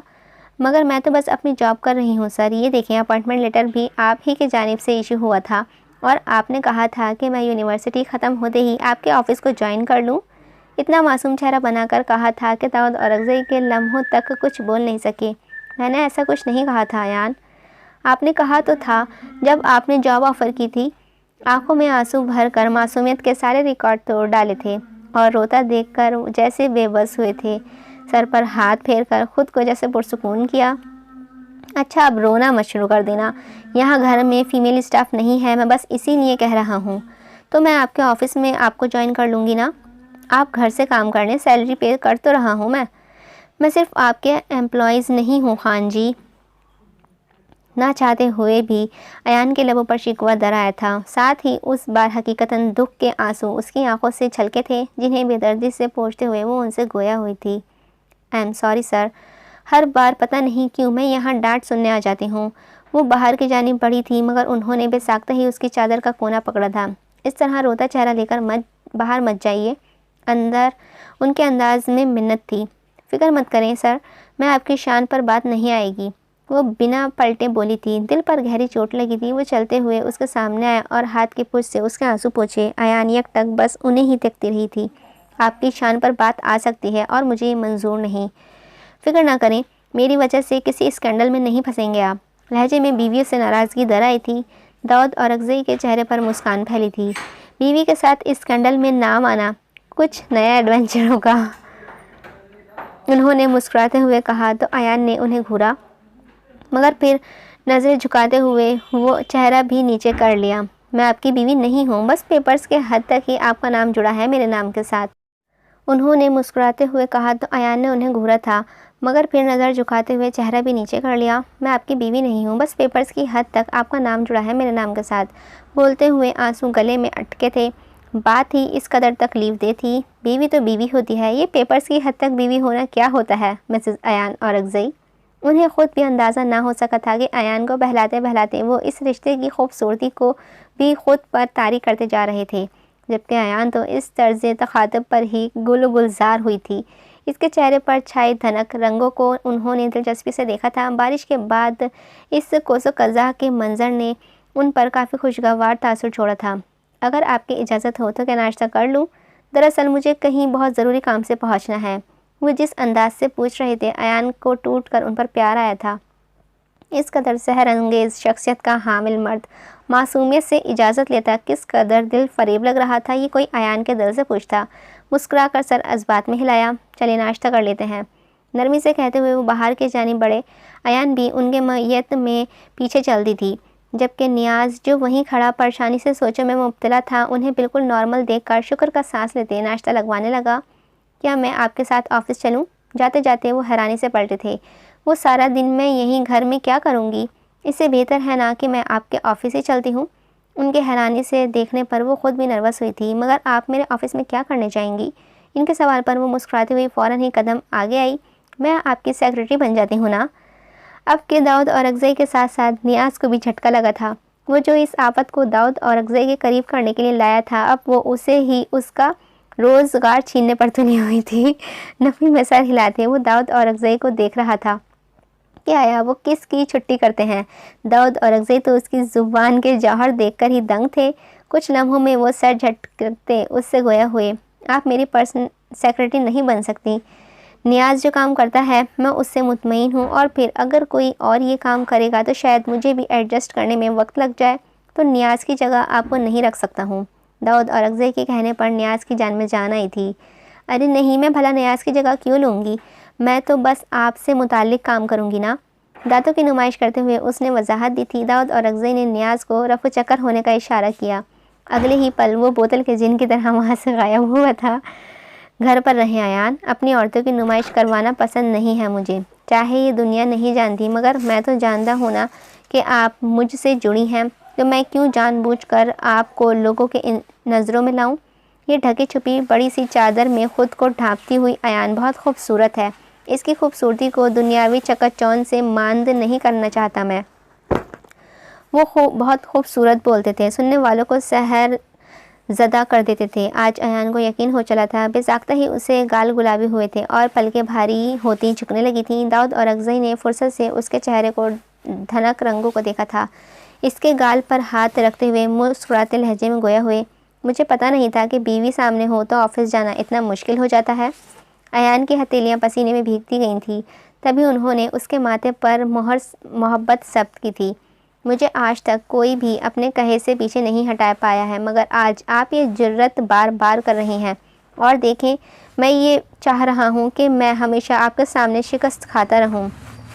वो जैसे बेबसी से बोलते थे। अयान ने नज़रें उठाकर उन्हें देखा था। उनके चेहरे पर अब पहले सी चमक नहीं थी। उसका गाल थपथपाते वो बाहर चले गए थे, जबकि अयान तो कितनी ही देर वहीं खड़ी उसी जगह को देखती रही जहाँ वो कुछ देर पहले तक खड़े थे। शायद ये उम्र का फ़र्क हमेशा से इसी तलखी घेरता रहेगा। दूर कहीं सोचती वो अब तक इस जगह को ही देख रही थी। कुछ ही देर में वो अपना बैग उठाते बाहर निकल गई थी। दाऊद औरकज़ई आंखें मूंदे सीट से टेक लगाए बैठे थे। नियाज़ ने एक नज़र उन्हें देखा। वो काफ़ी मुख्तलिफ लग रहे थे। सर, तुम्हें अयान को यहाँ नहीं लाना चाहिए था। तुम जानते हो नियाज़ कि मैं ये सब अफोर्ड नहीं कर सकता हूँ। इसकी अभी ज़िंदगी शुरू हुई है। मैं अपनी वजह से उसे ज़िंदगी से दूर नहीं करना चाहता हूँ। क्या आपको इस बात का खौफ है कि मैडम को आपसे मोहब्बत हो जाएगी? नहीं, मुझे इस बात का खौफ है कि मुझे उससे मोहब्बत हो जाएगी। शिकस्त खुर्दा अंदाज उनकी बेबसी जाहिर कर रहा था। नियाज़ उनकी तकलीफ़ समझ रहा था। वो अपनी ज़िंदगी का भयानक रुख अयान को नहीं दिखाना चाहते थे। दूसरी जानिब अयान अब सरदा सी घर वापस आ गई थी। ज़ुखरफ खातून ने उसे उदास देखा तो वो उससे पूछने लगी, मगर अयान तो थकावट का बहाना करती कमरे में जा घुसी। एक ही दिन में हार मान कर वापस आ गई हो? खान दिलावर घर आया तो बहन के मुतालिक जानकर उसके कमरे में आया था। अयान गुमसुम सी बैठी सोचों में गुम थी। हार नहीं मानी है लाला, बस कुछ सोच रही हूँ। और क्या सोच रही हो? मुझे ऐसा महसूस होता है जैसे सीएम सर मेरी तरफ मुतवज्जा होना चाहते हैं, मगर शायद अपनी बीमारी की वजह से वो मुझसे ऐसे रवैया रखते हैं कि मैं उनके रवैये से दिल बर्दाश्त होकर उनसे दूर हो रहूँ। और तुम क्या करना चाहती हो? पता नहीं, अभी तक कुछ सोचा नहीं। बहन को यूं देखकर खान दिलावर के चेहरे पर मुस्कुराहट आई थी। इसका सर थपकते हुए उसे बाहर ले गया था। दोनों बहन भाई इस वक्त एक मशहूर चपली कबाब की दुकान पर बैठे चपली कबाब से लुत्फ़अंदोज़ हो रहे थे। जानती हो, मोहब्बत दुनिया का वाहिद एंटीडोट है जिससे हर बीमारी ठीक हो सकती है। उसे देखते ही दिलावर ने नरमी से कहा था। अयान ने सर उठाकर उसे देखा था। मोहब्बत बजाते खुद एक हीलिंग प्रोसेस है। और क्या पता अयान, दाऊद और अगज़े की बीमारी का इलाज अयान सफदर खान को बनाकर भेजा गया हो। देखो ना, क्या कभी तुम सोच सकती थी कि एक सूबे का चीफ मिनिस्टर एक मतसत घराने की अयान से शादी करेगा? सोचने में ही कितना अफसानवी लगता है। पूरी कहानी जहन में दोहराओ अगर तो देखो, एक लड़की जिसने लॉर्ड के ख़िलाफ़ लिखा, लोगों को उसके ख़िलाफ़ मुश्तिल किया, मगर बदले में लॉर्ड ने उसे कुछ भी नहीं कहा बल्कि उसकी हिफाजत करता रहा, उसकी पोजीशन को क्लियर किया, उसकी ज़िंदगी बचाने की खातिर उसने अपनी ज़िंदगी में शामिल कर दिया। क्या कभी तुमने सोचा है कि ऐसे रोज़ाना हज़ारों केसेस होते हैं? लोग जब किसी लॉर्ड के ख़िलाफ़ लिखते हैं, बोलते हैं या तो अक्सर लोग का फिर नामो निशान भी नहीं मिलता, और अक्सर तो ऐसा होता है कि ऐसी चीज़ें नज़रअंदाज कर दी जाती हैं। मगर तुम्हारे साथ इन दोनों में से कुछ भी नहीं हुआ। ना तुम नज़रअंदाज हुई और ना ही कत्ल, बल्कि तुम इस शख्स की ज़िंदगी में दाखिल हो गई। ये सिर्फ़ और सिर्फ डिटेंसी कर सकती है, डेस्टिनी ही कर सकती है। तुम्हें अल्लाह ने इस शख्स के ज़िंदगी में लाना था ताकि तुम उसे हील कर सको, इसका सहारा बन सको। तभी तो तुमसे अल्लाह ने उसे मिलवाया था, तो तुम उसे हील करने की कोशिश करो अयान। दिलावर पीछे होकर बैठ गए, चेहरे पर इत्मीनान था। वो अच्छा इंसान है अयान, बाकी लोगों से बहुत मुख्तलिफ है। उसके गिर्द मुखलिस लोग बहुत कम हैं, मगर वो ख़ुद बहुत ही प्योर इंसान हैं। बहुत कम लोग ऐसे होते हैं जो गंदगी में रहकर भी ख़ुद को इस गंदगी से दूर रखते हैं। अगर इस मुल्क ने उससे वफ़ा की तो वो अब एक दिन ज़रूर बदलाव लाएगा, मगर किंग के साथ क्वीन होनी चाहिए जो उसकी साथी बन सके, वो कहीं भी अकेला ना हो। और तुम वो क्वीन हो अयान, और क्वीन कभी भी कमज़ोर नहीं होती है, वो किंग से भी बढ़कर मजबूत और मामला फ़हम होती है। आप बहुत ही अजीब बातें कर रहे हैं लाला। जाहिर सी बात है, ऐसी भारी भरकम बातें उसके सर पर से गुजर गई। तुम खुद इतनी समझदार नहीं हो, ना ही तुम्हारी कोई दोस्त ऐसी समझदार हो सकती है जिस पर भरोसा किया जा सके। इसीलिए मैं तुम्हें ये सब बता रहा हूँ। सबसे पहले तुम अपने शौहर को तहफ़्फ़ुज़ का एहसास दिलाओ, उसे ये मानने दो कि तुम उसका कंफर्ट जोन हो। उसे यकीन दिलाओ कि जब तक तुम्हारे साथ रहेगा ठीक रहेगा। जानती हो, मोहब्बत में औरत माँ के जैसी बन जाती है और मर्द छोटे बच्चे जैसा। मोहब्बत को पहले पालना पड़ता है, उसके बाद मोहब्बत अपना सिला देती है जब मुतमईन और पुरसुकून कर देता है। ठीक है, मैं भी समझ गई आपकी बात। मुझे उन पर अपनी मोहब्बत नहीं जतानी, बल्कि उन्हें यह एहसास दिलाना है कि दुनिया में उनका वाहिद कंफर्ट जोन मैं हूँ बस। बिल्कुल, तुम्हारे ऐसा ही करना है। मगर भाई, उनकी बीमारी, अगर वो कुछ ही अरसे में मुझे भूल गए तो? अयान के अंदाज में परेशानी थी। किसी भी शख्स को भूलने में दिमाग 21 दिन लेता है, यानी सिर्फ 21 दिन में आप किसी के भी दिमाग से निकल सकते हैं। मगर दिल के असूल अलग हैं। दिल की याददाश्त बहुत मजबूत होती है। दिमाग में समाये हुए लोग भुलाए जा सकते हैं, मगर दिल में बसे लोग नहीं भूलते।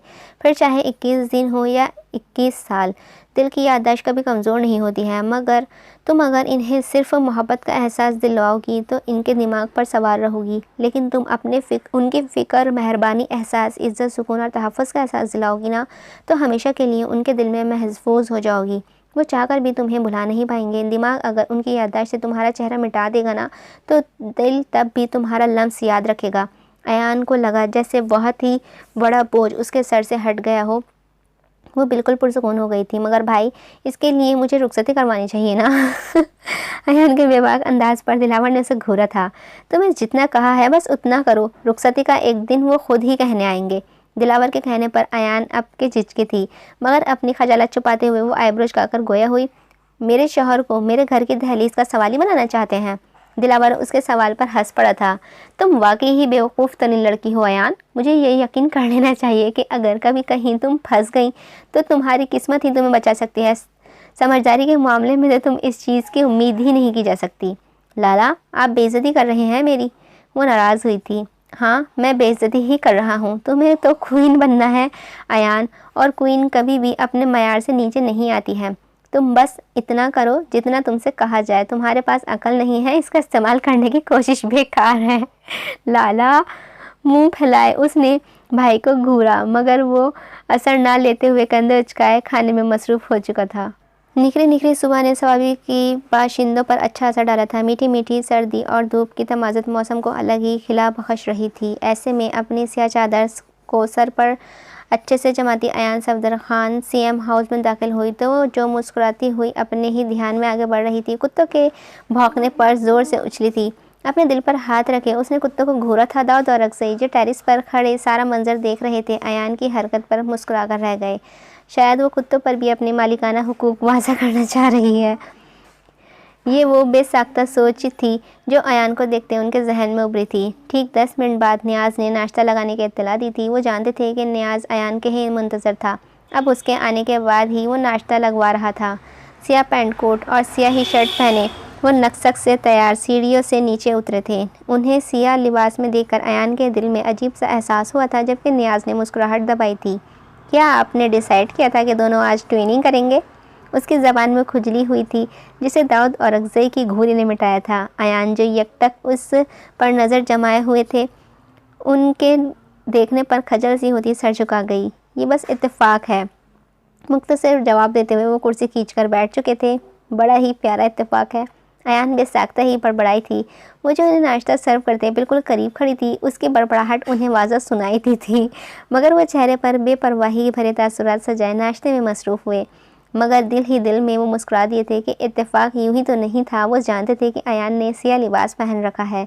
वो जो अयान को खुद से अपनी ज़िंदगी के कड़वे सच से दूर रखना चाहते थे। अयान की नज़रों के सामने आते ही सब भूल जाते थे। जब तक अयान नज़रों के सामने रहती थी, दाऊद और अक्सई पूरे वजूद पर हावी रहती थी। वो इसके अलावा और कुछ सोचते ही ना थे, मगर उसके मंजर से हटते ही उन्हें मुस्तकबिल के अंदेशे खौफज़दा करने लगते थे। वो अपने ही दिल की कैफियत को समझ नहीं पा रहे थे। दिल था कि अयान की जानिब हुमकने लगा था, मगर दिमाग था वावेलें ख़त्म ही नहीं होती थीं। मगर ये तो तय था कि जब तक अयान सामने रहेगी तब तक दिमाग पर दिल हावी रहेगा। यही वजह थी कि वो सुबह सुबह टेरिस पर खड़े उसके आने के मुंतज़र थे। उन्हें अयान का अपनी ज़िंदगी पर हक जताना अच्छा लगने लगा था। वो जो हमेशा से तन्हा रहते थे, अब इस खूबसूरत रिश्ते में बंद कर उसके तिलिस्म से सहरज़दा होने लगे थे।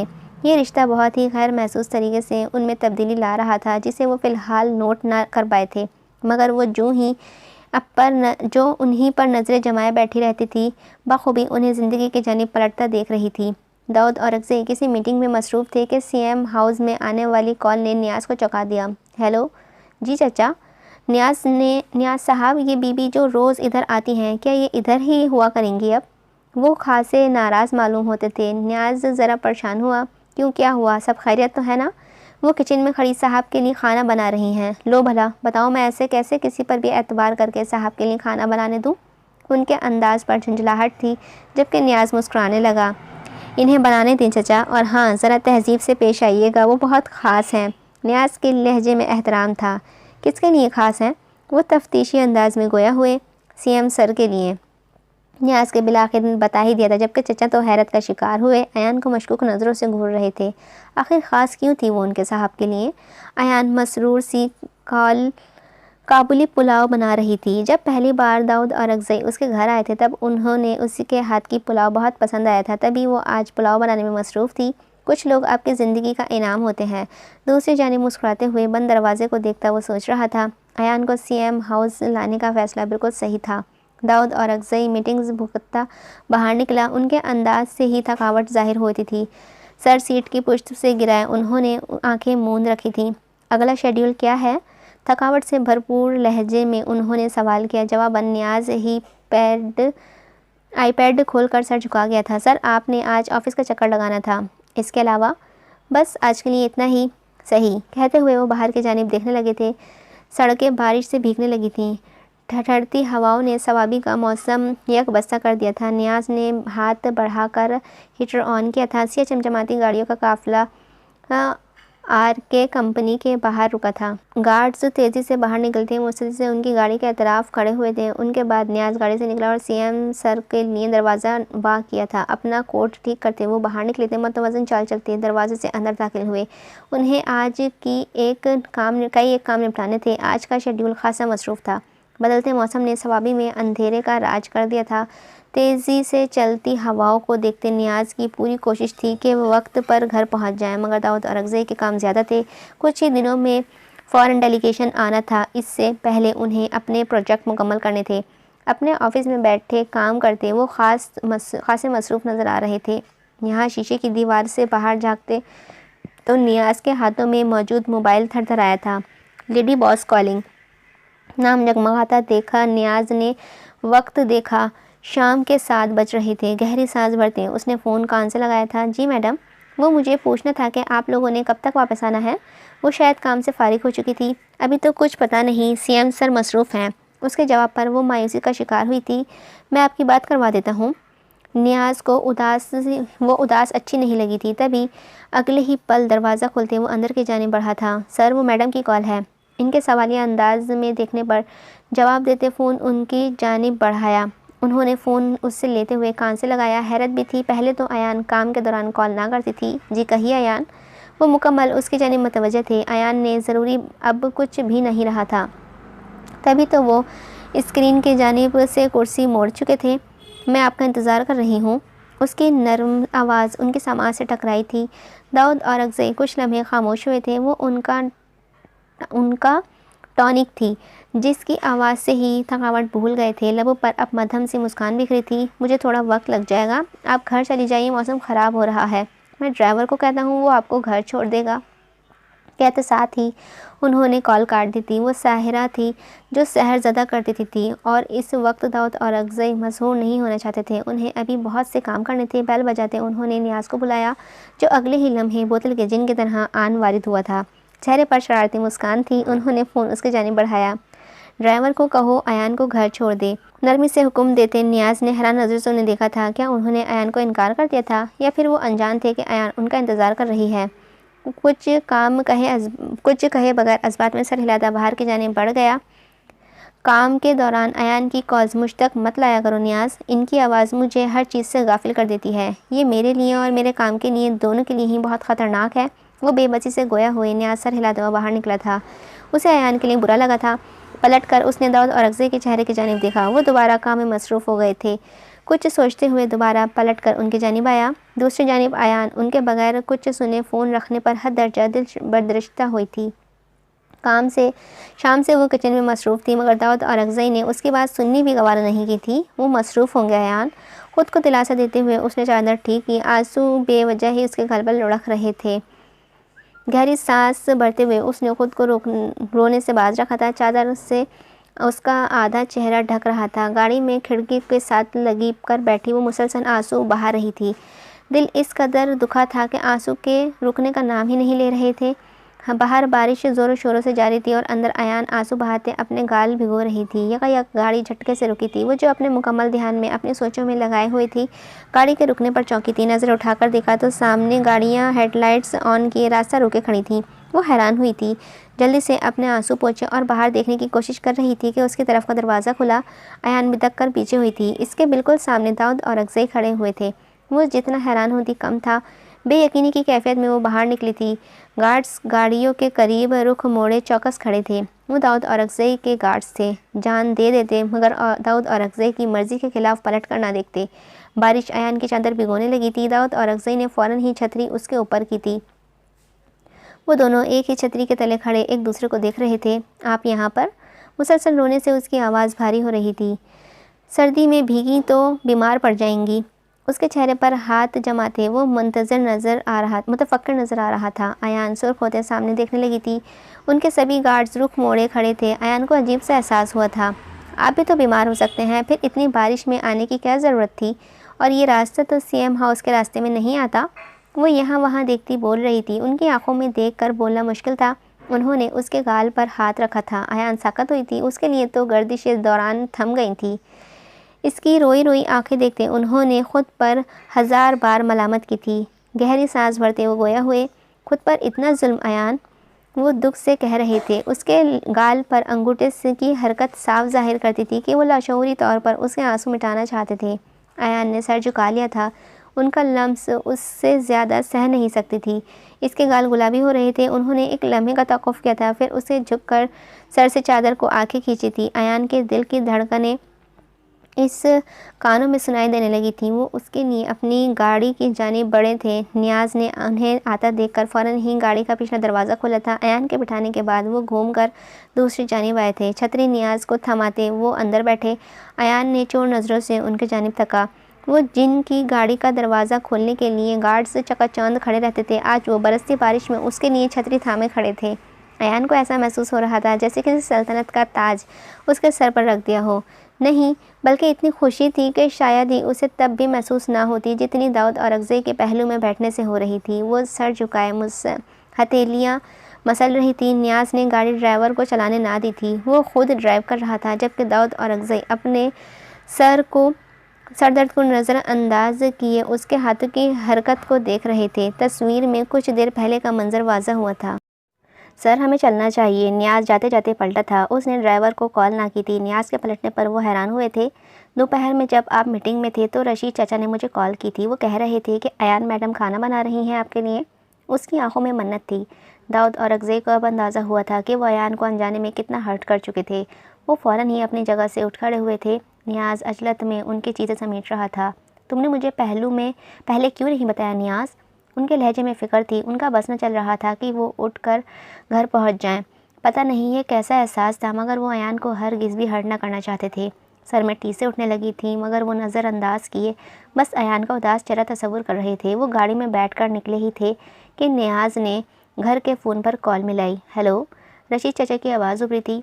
हेलो चाचा, अयान मैडम कहाँ हैं? दाऊद औरकज़ई की समाअतें नियाज़ की जानिब मुतवज्जे थीं। वो तो चली गई हैं। चाचा के बताने पर नियाज़ के चेहरे पर मायूसी छाई थी, जबकि दाऊद औरकज़ई के सर में मुसलसल टीसें उठने लगी थीं।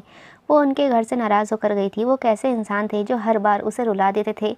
नियाज़ ने ड्राइवर को हिदायत दी, साथ ही अयान के साथ जाने वाले ड्राइवर को कॉल मिलाई।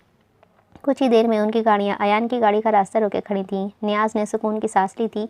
वो अयान के घर पहुँचने से पहले ही पहुँच गए थे। छतरी लेकर वो बाहर निकला था। गार्ड्स एतराफ़ में मुतसादी से फैल गए थे।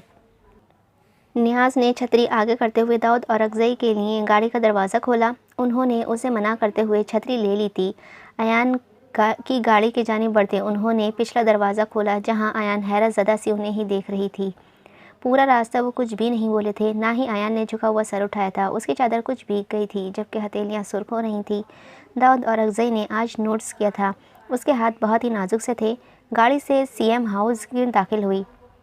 दाऊद औरकज़ई फ़ोन कान से लगाए हुए थे। हेलो, दाऊद औरकज़ई बात कर रहा हूँ। क्या मैं आज अयान को यहीं पर रोक सकता हूँ? वो इजाज़त ले रहे थे फ़ोन पर। अयान ने हैरत से सर उठाया। वो उसकी जानिब मुतवज्जह ना थे। मैं उनका पूरा ख्याल रखूँगा। नरमी से उसके बाबा से इजाज़त लेते वो किस कदर दिल फरेब लग रहे थे। नियाज़ बाहर ही रुक गया था। वो अंदर ना आया था, और अब जब अयान यहाँ मौजूद थी तो भला किसकी जुर्रत थी कि वो घर के अंदर दाखिल होता। अयान मध्यम सा मुस्कुराती उनके साथ अंदर दाखिल हुई थी। फ़ोन बंद करते उन्होंने पलट कर उसके जानिब देखा। मेरे साथ आइए। उसका हाथ थाम कर वो आगे बढ़े थे। अयान तो आज जैसे हवाओं में थी। वो आगे न देख रही थी, वो तो बस उनके हाथ में अपना हाथ देख रही थी। इसीलिए अपने कमरे में ले आए। अयान ने पहली बार यहाँ कदम रखा था। वो अंदर ड्रेसिंग रूम की जानिब बढ़ गए थे, जबकि अयान चारों ओर नज़रें घुमा रही थी। सिया, सफ़ेद और गिरे, यही 3 रंग इस कमरे में इस्तेमाल किए गए थे। यहाँ की हर चीज़ कीमती और आला थी। कमरा उनकी पर्सनैलिटी के ऐन मुताबिक था। उन्हीं की तरह नक्श नफीस और शानदार, आंखों को तरावट बख्शने वाला अंदाज में ठहराव लिए हुए। वो ड्रेसिंग रूम से बाहर आए थे। साथ हाथ में शॉल थी, वही जो अयान ने उन्हें अपनी पहली सैलरीज पर गिफ्ट की थी। आपकी चादर भीग गई है अयान, इसे बदल लें। वो उनकी मखसूस चादर थी जो वो अक्सर ओढ़े रखते थे, मगर वो इस वक्त उसकी जानिब बढ़ाए हुए थे। अयान की गुलाबी गाल गुलाबी हुए थे। इस शख्स की नज़रों से कुछ बच पाना नामुमकिन था। अयान ने कपकपाते हाथों से चादर थामी थी। दिल की धड़कन मामूल से बढ़ी हुई थी। वो उनकी शाल थामे खड़ी थी जिसे वो ओढ़ने का कह रहे थे। फिर वो वापस ड्रेसिंग रूम की जानिब बढ़ गए थे। अयान ने अपनी चादर उतारते उनकी चादर ओढ़ी थी। उनके परफ्यूम की खुशबू उसके वजूद का अहाता करने लगी थी। वो आंखें बंद किए खुद को मुअत्तर कर रही थी। क्या रोए ज़मीन पर इससे भी खुशकिस्मत कोई लड़की हो सकती है भला? वो कितनी देर से वहाँ खड़ी थी, उसे एहसास तक न था। उनके गला खंखारने पर वो जैसे होश में आई थी। वो अब कपड़े बदल चुके थे। सिया कमीज़ शलवार में मलबूस कफ मोड़े हुए वो कितने हसीन लग रहे थे। क्या कोई मर्द भी इतना हसीन लग सकता है कि सामने खड़ी औरत के दिल की धड़कनें रोक दे? हाँ, ऐसा हो सकता है। उसका सामने खड़ा मर्द इस बात को सच साबित कर रहा था। उन्होंने हाथ आगे बढ़ाया। अयान मुतज़्ज़ब का शिकार हुई थी। आपकी शॉल दे दें, मैं हैंग कर देता हूँ। भारी गंभीर सहर अंगेज़ लहजा। अयान 100 बार कुर्बान ना होती तो क्या करती। उसने चादर मुट्ठी में दबोची। मुझे बता दें, मैं हैंग कर देती हूँ। मैं खुद करना चाहता हूँ। उन्होंने जैसे उसकी सांसें अपनी मुट्ठी में बंद कर दी थीं। कांपते हाथों से उसने चादर उनकी जानिब बढ़ाई। इतनी नर्वस तो वो सारी ज़िंदगी में ना हुई थी। वो दाऊद औरकज़ई के सहर से मशहूर हो रही थी। वो ज़रा सा उसकी जानिब झुके।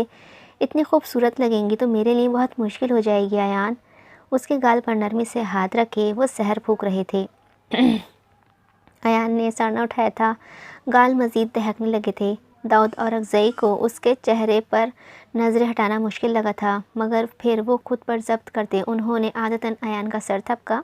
मैंने सुना है आज आपने मेरे लिए खाना बनाया है। अयान ने ज़रा सा सर हिलाया। उसकी हरकत पर वो मुस्कुराए थे। सख्त भूख लग रही है, हल्के फुल्के लहजे में उन्होंने कहा था। अयान फ़ौरन ही संजीदा होती सर उठा गई। आप चलिए, मैं खाना लगाती हूँ। उसके चेहरे पर फ़िक्र देखते दाऊद औरकज़ई को जी भरकर उस पर प्यार आया था। आप खाना लगाएं, मैं आता हूँ। उसे कहते वो वापस ड्रेसिंग रूम की जानिब बढ़ गए थे, जबकि अयान तेज़ी से नीचे जाती खाना गर्म करने लगी थी। उसके हाथ तेज़ी से चल रहे थे। जबकि अपने कमरे में वापस आते दाऊद औरकज़ई ने जल्दी से दरवाज़ा खोलकर अपनी मेडिसिन निकाली थी। सर दर्द बर्दाश्त से बाहर हो रहा था। गोलियां भागते ही उनके तासुरात ज़रा नॉर्मल हुए। उनकी आंखों में कर्ब था। चेहरा अज़ियत के मारे कमलाने लगा था। मैं आपको कुछ भी नहीं दे सकता हूँ अयान। ये कहाँ ले आई हैं आप हम दोनों को? दोनों हाथों से बेडशीट दबोचे वो सर ऊपर को उठाए हुए थे। आंखें बंद किए वो ख़ुद को नॉर्मल करने की कोशिश कर रहे थे। अयान टेबल पर खाना लगा रही थी जिस वक्त वो मुस्कुराते हुए नीचे आए। मंजर बहुत ही दिल फरेब था, मगर दाऊद औरकज़ई की दिल में टीसे सी उठी थी। वो मजबूत कदम उठाते डाइनिंग टेबल तक आए थे। क्या बनाया है? काबुली पुलाव। उसके इश्तियाक से कहने पर उनके चेहरे पर सताइश फैली थी। मैंने पहली बार किसी औरत के हाथ का खाना खाया था और मुझे बेहद पसंद भी आया था। सोचा नहीं था कि वो जायका मुझे दोबारा खाने को मिलेगा। उनके कहने पर वो गुलगुजार हुई थी। अगर आप चाहें तो मैं हर रोज़ आपके लिए खाना बना दिया करूँगी। वैसे भी यहाँ तो मुझे कुछ ख़ास काम होता नहीं है। उसने उनकी प्लेट में चावल डालते हुए बच्चों की सी मासूमियत से कहा। दाऊद औरकज़ई उसकी बात पर मुस्कुरा दिए थे। अगर ऐसा रोज़ हुआ तो मुझे फिर किसी और के हाथ का खाना पसंद ही नहीं आएगा अयान। उन्होंने उसके सुर्ख व सफ़ेद हाथों की जानिब देखते हुए कहा था। उनकी चादर में वो मुकम्मल ढकी हुई थी। इतनी बड़ी चादर को वो खुद पर लपेटे हुए भी मुकम्मल इत्मीनान में थी। दाऊद औरकज़ई को उसे देखते खुशगवार एहसास हुआ था। मलकियत का एहसास इतना दिलफरेब होता है, उन्हें इसका अंदाज़ा आज हुआ था। मर्द चाहे कितनी भी सल्तनतें अपनी मलकियत में ले ले, उसके चेहरे पर वो खुशी नहीं आती जितनी खुशी का एहसास एक औरत की मलकियत से होता है। उसे सरशार का कोई इन्हें बदल नहीं होता। वो अब पानी का गिलास उनके सामने रख रही थी। दाऊद औरकज़ई ने चम्मच की जानिब हाथ बढ़ाना चाहा, मगर हाथ की कपकपाहट ने ऐसा होने न दिया। वो हद दर्जा परेशान हुए थे। ऐसा तो पहले ना हुआ था कि उनके हाथ किसी चीज़ को पकड़ने नहीं पा रहे हो। अयान जो खाना सर्व करके बैठी ही थी, उनके चेहरे के जाविये देखते हुए ठिठकी थी। दाऊद औरकज़ई मुट्ठी भींचे हुए थे। चेहरे पर तकलीफ़ के आसार थे। एक लम्हे में वो उनकी कैफियत को जान गई थी। उसने उनकी बंद मुट्ठी पर हाथ रखा। अगर आप बुरा ना माने तो क्या मैं आपको अपने हाथों से खाना खिला सकती हूँ? प्लीज़, मैं इन लम्हों को बहुत ही खूबसूरत बनाना चाहती हूँ। उसके लहजे में इल्तिजा थी। दाऊद औरकज़ई के चेहरे के तासुरात कुछ नॉर्मल हुए थे। उन्होंने इस बात में सर हिलाते उसे इजाज़त दी थी। अयान चेहरे पर ढेरों खुशी लिए चम्मच में चावल भरने लगी। गो के दिल हथेलियों में धड़कने लगा था, मगर इस वक्त अपनी गैर होती हालत से ज़्यादा ज़रूरी दाऊद और अगज़ई थे। उन्होंने एक निवाला उसके हाथ से खाया था। आंखें धुंधलाने लगी थीं। बेइख्तियार ही उन्होंने उसका हाथ थाम कर लबों से लगाया था। अयान बिल्कुल सांस तक रुक गई थी। यखलक थी उनकी आंखों से छलकते आंसू अयान के हाथ की पुष्ट पर गिरे थे। वो तड़प ही तो गई थी, फ़ौरन अपनी जगह से खड़ी हुई और उनके पास आई थी। आप ठीक है ना? वो सर अपनी बंद मुट्ठी में दबे उसके हाथ पर टिकाए हुए थे। अयान की तो जान पर बनाई थी। वो इतने कमज़ोर क्यों हो गए थे भला? खान जी, उसके लबों ने उसे पुकारा था। उन्होंने सर उठाया। वो खुद को संभाल चुके थे। मेरे कमरे के साथ वाला कमरा आपका है, आराम करें। अपनी जगह से उठते वो उसकी जानिब ना देख रहे थे। अयान ने बेसाख्ता ही उनके बाजू व कमीज़ खींची। वो उसकी जानिब देखने लगे जो बच्चों की तरह मुंह फुलाए खड़ी थी। अभी तो इतनी तारीफ़ें कर रहे थे, एक निवाला खाते ही उठ गए। क्या इतना बुरा खाना बनाया था मैंने? वो जिस अंदाज में पूछ रही थी, दाऊद और अगज़ई के चेहरे पर मुस्कुराहट बिखर गई थी। वो नफ़ी में सर हिलाते वापस बैठ गए थे। सॉरी अयान, मैं बस ज़रा जज्बाती हो गया था। अकेला रहता आया हूँ ना अब तक, पता नहीं था बीवी इतना इमोशनल कर देती है। हल्के फुल्के लहजे में कहते उन्होंने अपनी कैफियत का असर ज़ाहिर करना चाहा था। बीवी सिर्फ आपकी चादर ओढ़ती नहीं है, बल्कि बीवी आपकी चादर होती है। आपको हर गम से खुद में ढक कर छुपा देती है। उसकी चादर पर भरोसा करके तो देखें। उसके लहजे में मजबूती देखकर कहीं से भी लगता नहीं था कि वो कोई 20-22 साल लड़की है। ये तो ममता की सी शफकत लिए दुनिया जहान की जहानदीदा औरत लगती थी। दाऊद और अगज़ई उससे मुतासिर हुए थे। उन्होंने उसके गाल पर हाथ रखा। मैं दोबारा किसी लड़के से मुतासिर हुआ हूँ अयान, और दोनों बार वो लड़की आप ही थी। वाह भाई! उनके कहने पर उसके चेहरा दिल फरेब मुस्कुराहट छा गई थी। मुस्कुराते हुए वो निवाला उनकी जानिब बढ़ाने लगी, जैसे उस बार उन्होंने मुस्कुराते हुए खाया था। शुक्र है आपने किसी और लड़की का नाम नहीं लिया, वरना उसकी खैर नहीं थी। सीएम सर को सिर्फ मैं ही इम्प्रेस कर सकती हूँ और कोई लड़की नहीं। उसने उन्हें वार्निंग देनी चाहिए। उसके अंदाज पर वो खुलकर हंसे थे। सर दर्द कहीं पीछे जा सोया था। हर खौफ, हर अंदेशे को अयान ने दाऊद और अगज़ई से दूर कर दिया था। वो सही कह रही थी। वो उनकी चादर थी जिसमें उसने उनको हर गम से छुपा लिया था। खाना खाने के बाद वो उसे अपनी स्टडी में ले आए थे। क्या आप काम करने वाले हैं? उसने मुंह बसोरा, मगर वो मुस्कुराते हुए उसे लिए खिड़की की जानिब आए थे, जहाँ एक बड़ी टेबल पर गिटार रखा था। अयान की आंखें हैरत से फैली थीं। क्या आप गिटार बजाते हैं? उसकी आंखों में इश्तियाक था। अपने कॉलेज के दिनों में बहुत शौक से बजाया करता था। उसके बाद तो कभी नहीं बजाया, मगर आज दिल चाह रहा है इन तारों को छेड़ने का। उनके चेहरे पर चमक थी। अयान को खुद पर फ़ख्र हो रहा था। खुदा ने कितना शानदार शख्स उसकी किस्मत में लिखा था। उसे अपने सामने स्टूल पर बिठाकर वो दूसरी जानिब बैठे थे। गिटार यूं ही टेबल पर लिटा कर रखा हुआ था। उसे उन्होंने उठाया न था, बल्कि वो यूं ही टेबल पर उसकी धुनें छेड़ने लगे थे। बारिश अब हल्की रिमझिम में बदल चुकी थी, यूं जैसे वो उन धुआं पर महुरे रक्सा हो उन धुनों पर मोह रक्सा हो। अयान मशहूर सी उनकी उंगलियों के तारों पर हरकत करते देख रही थी। उसे उनके हाथ बेहद पसंद थे। उभरी हुई रगें लिए सडोल हाथ उसे बहुत भाते थे। साफ सुथरे नफासत से तराशे गए नाखून को देखते ही वो मुस्कुरा रही थी। दाऊद और अगज़ई गिटार के जानिब मुतवज्जा थे। यूं ही तारे छेड़ते उन्होंने धुन बदल ली थी। अयान ने जहन पर जोर डालने की कोशिश की थी कि कौन सी धुन थी। अगले ही पल वो उसके दिमाग में गूंजने लगा था। मुस्कुराते हुए वो मध्यम आवाज़ में गुनगुनाने लगी थी, ख्वारा ख्वारा कोरी पे नज़र की मां निगारी। भाई मुझे नहीं पता ये कौन सा है। गिटार की धुन और मध्यम गूंजती निस्वानी आवाज़ सवाबी में बने इस सीएम हाउस की मुअत्तर कर रही थी। तभी सामने बैठे मर्द की सहर करती आवाज़ सुनाई दी। वो मध्यम सरगोशियों में उसी धुन को अंग्रेज़ी में दोहरा रहा था।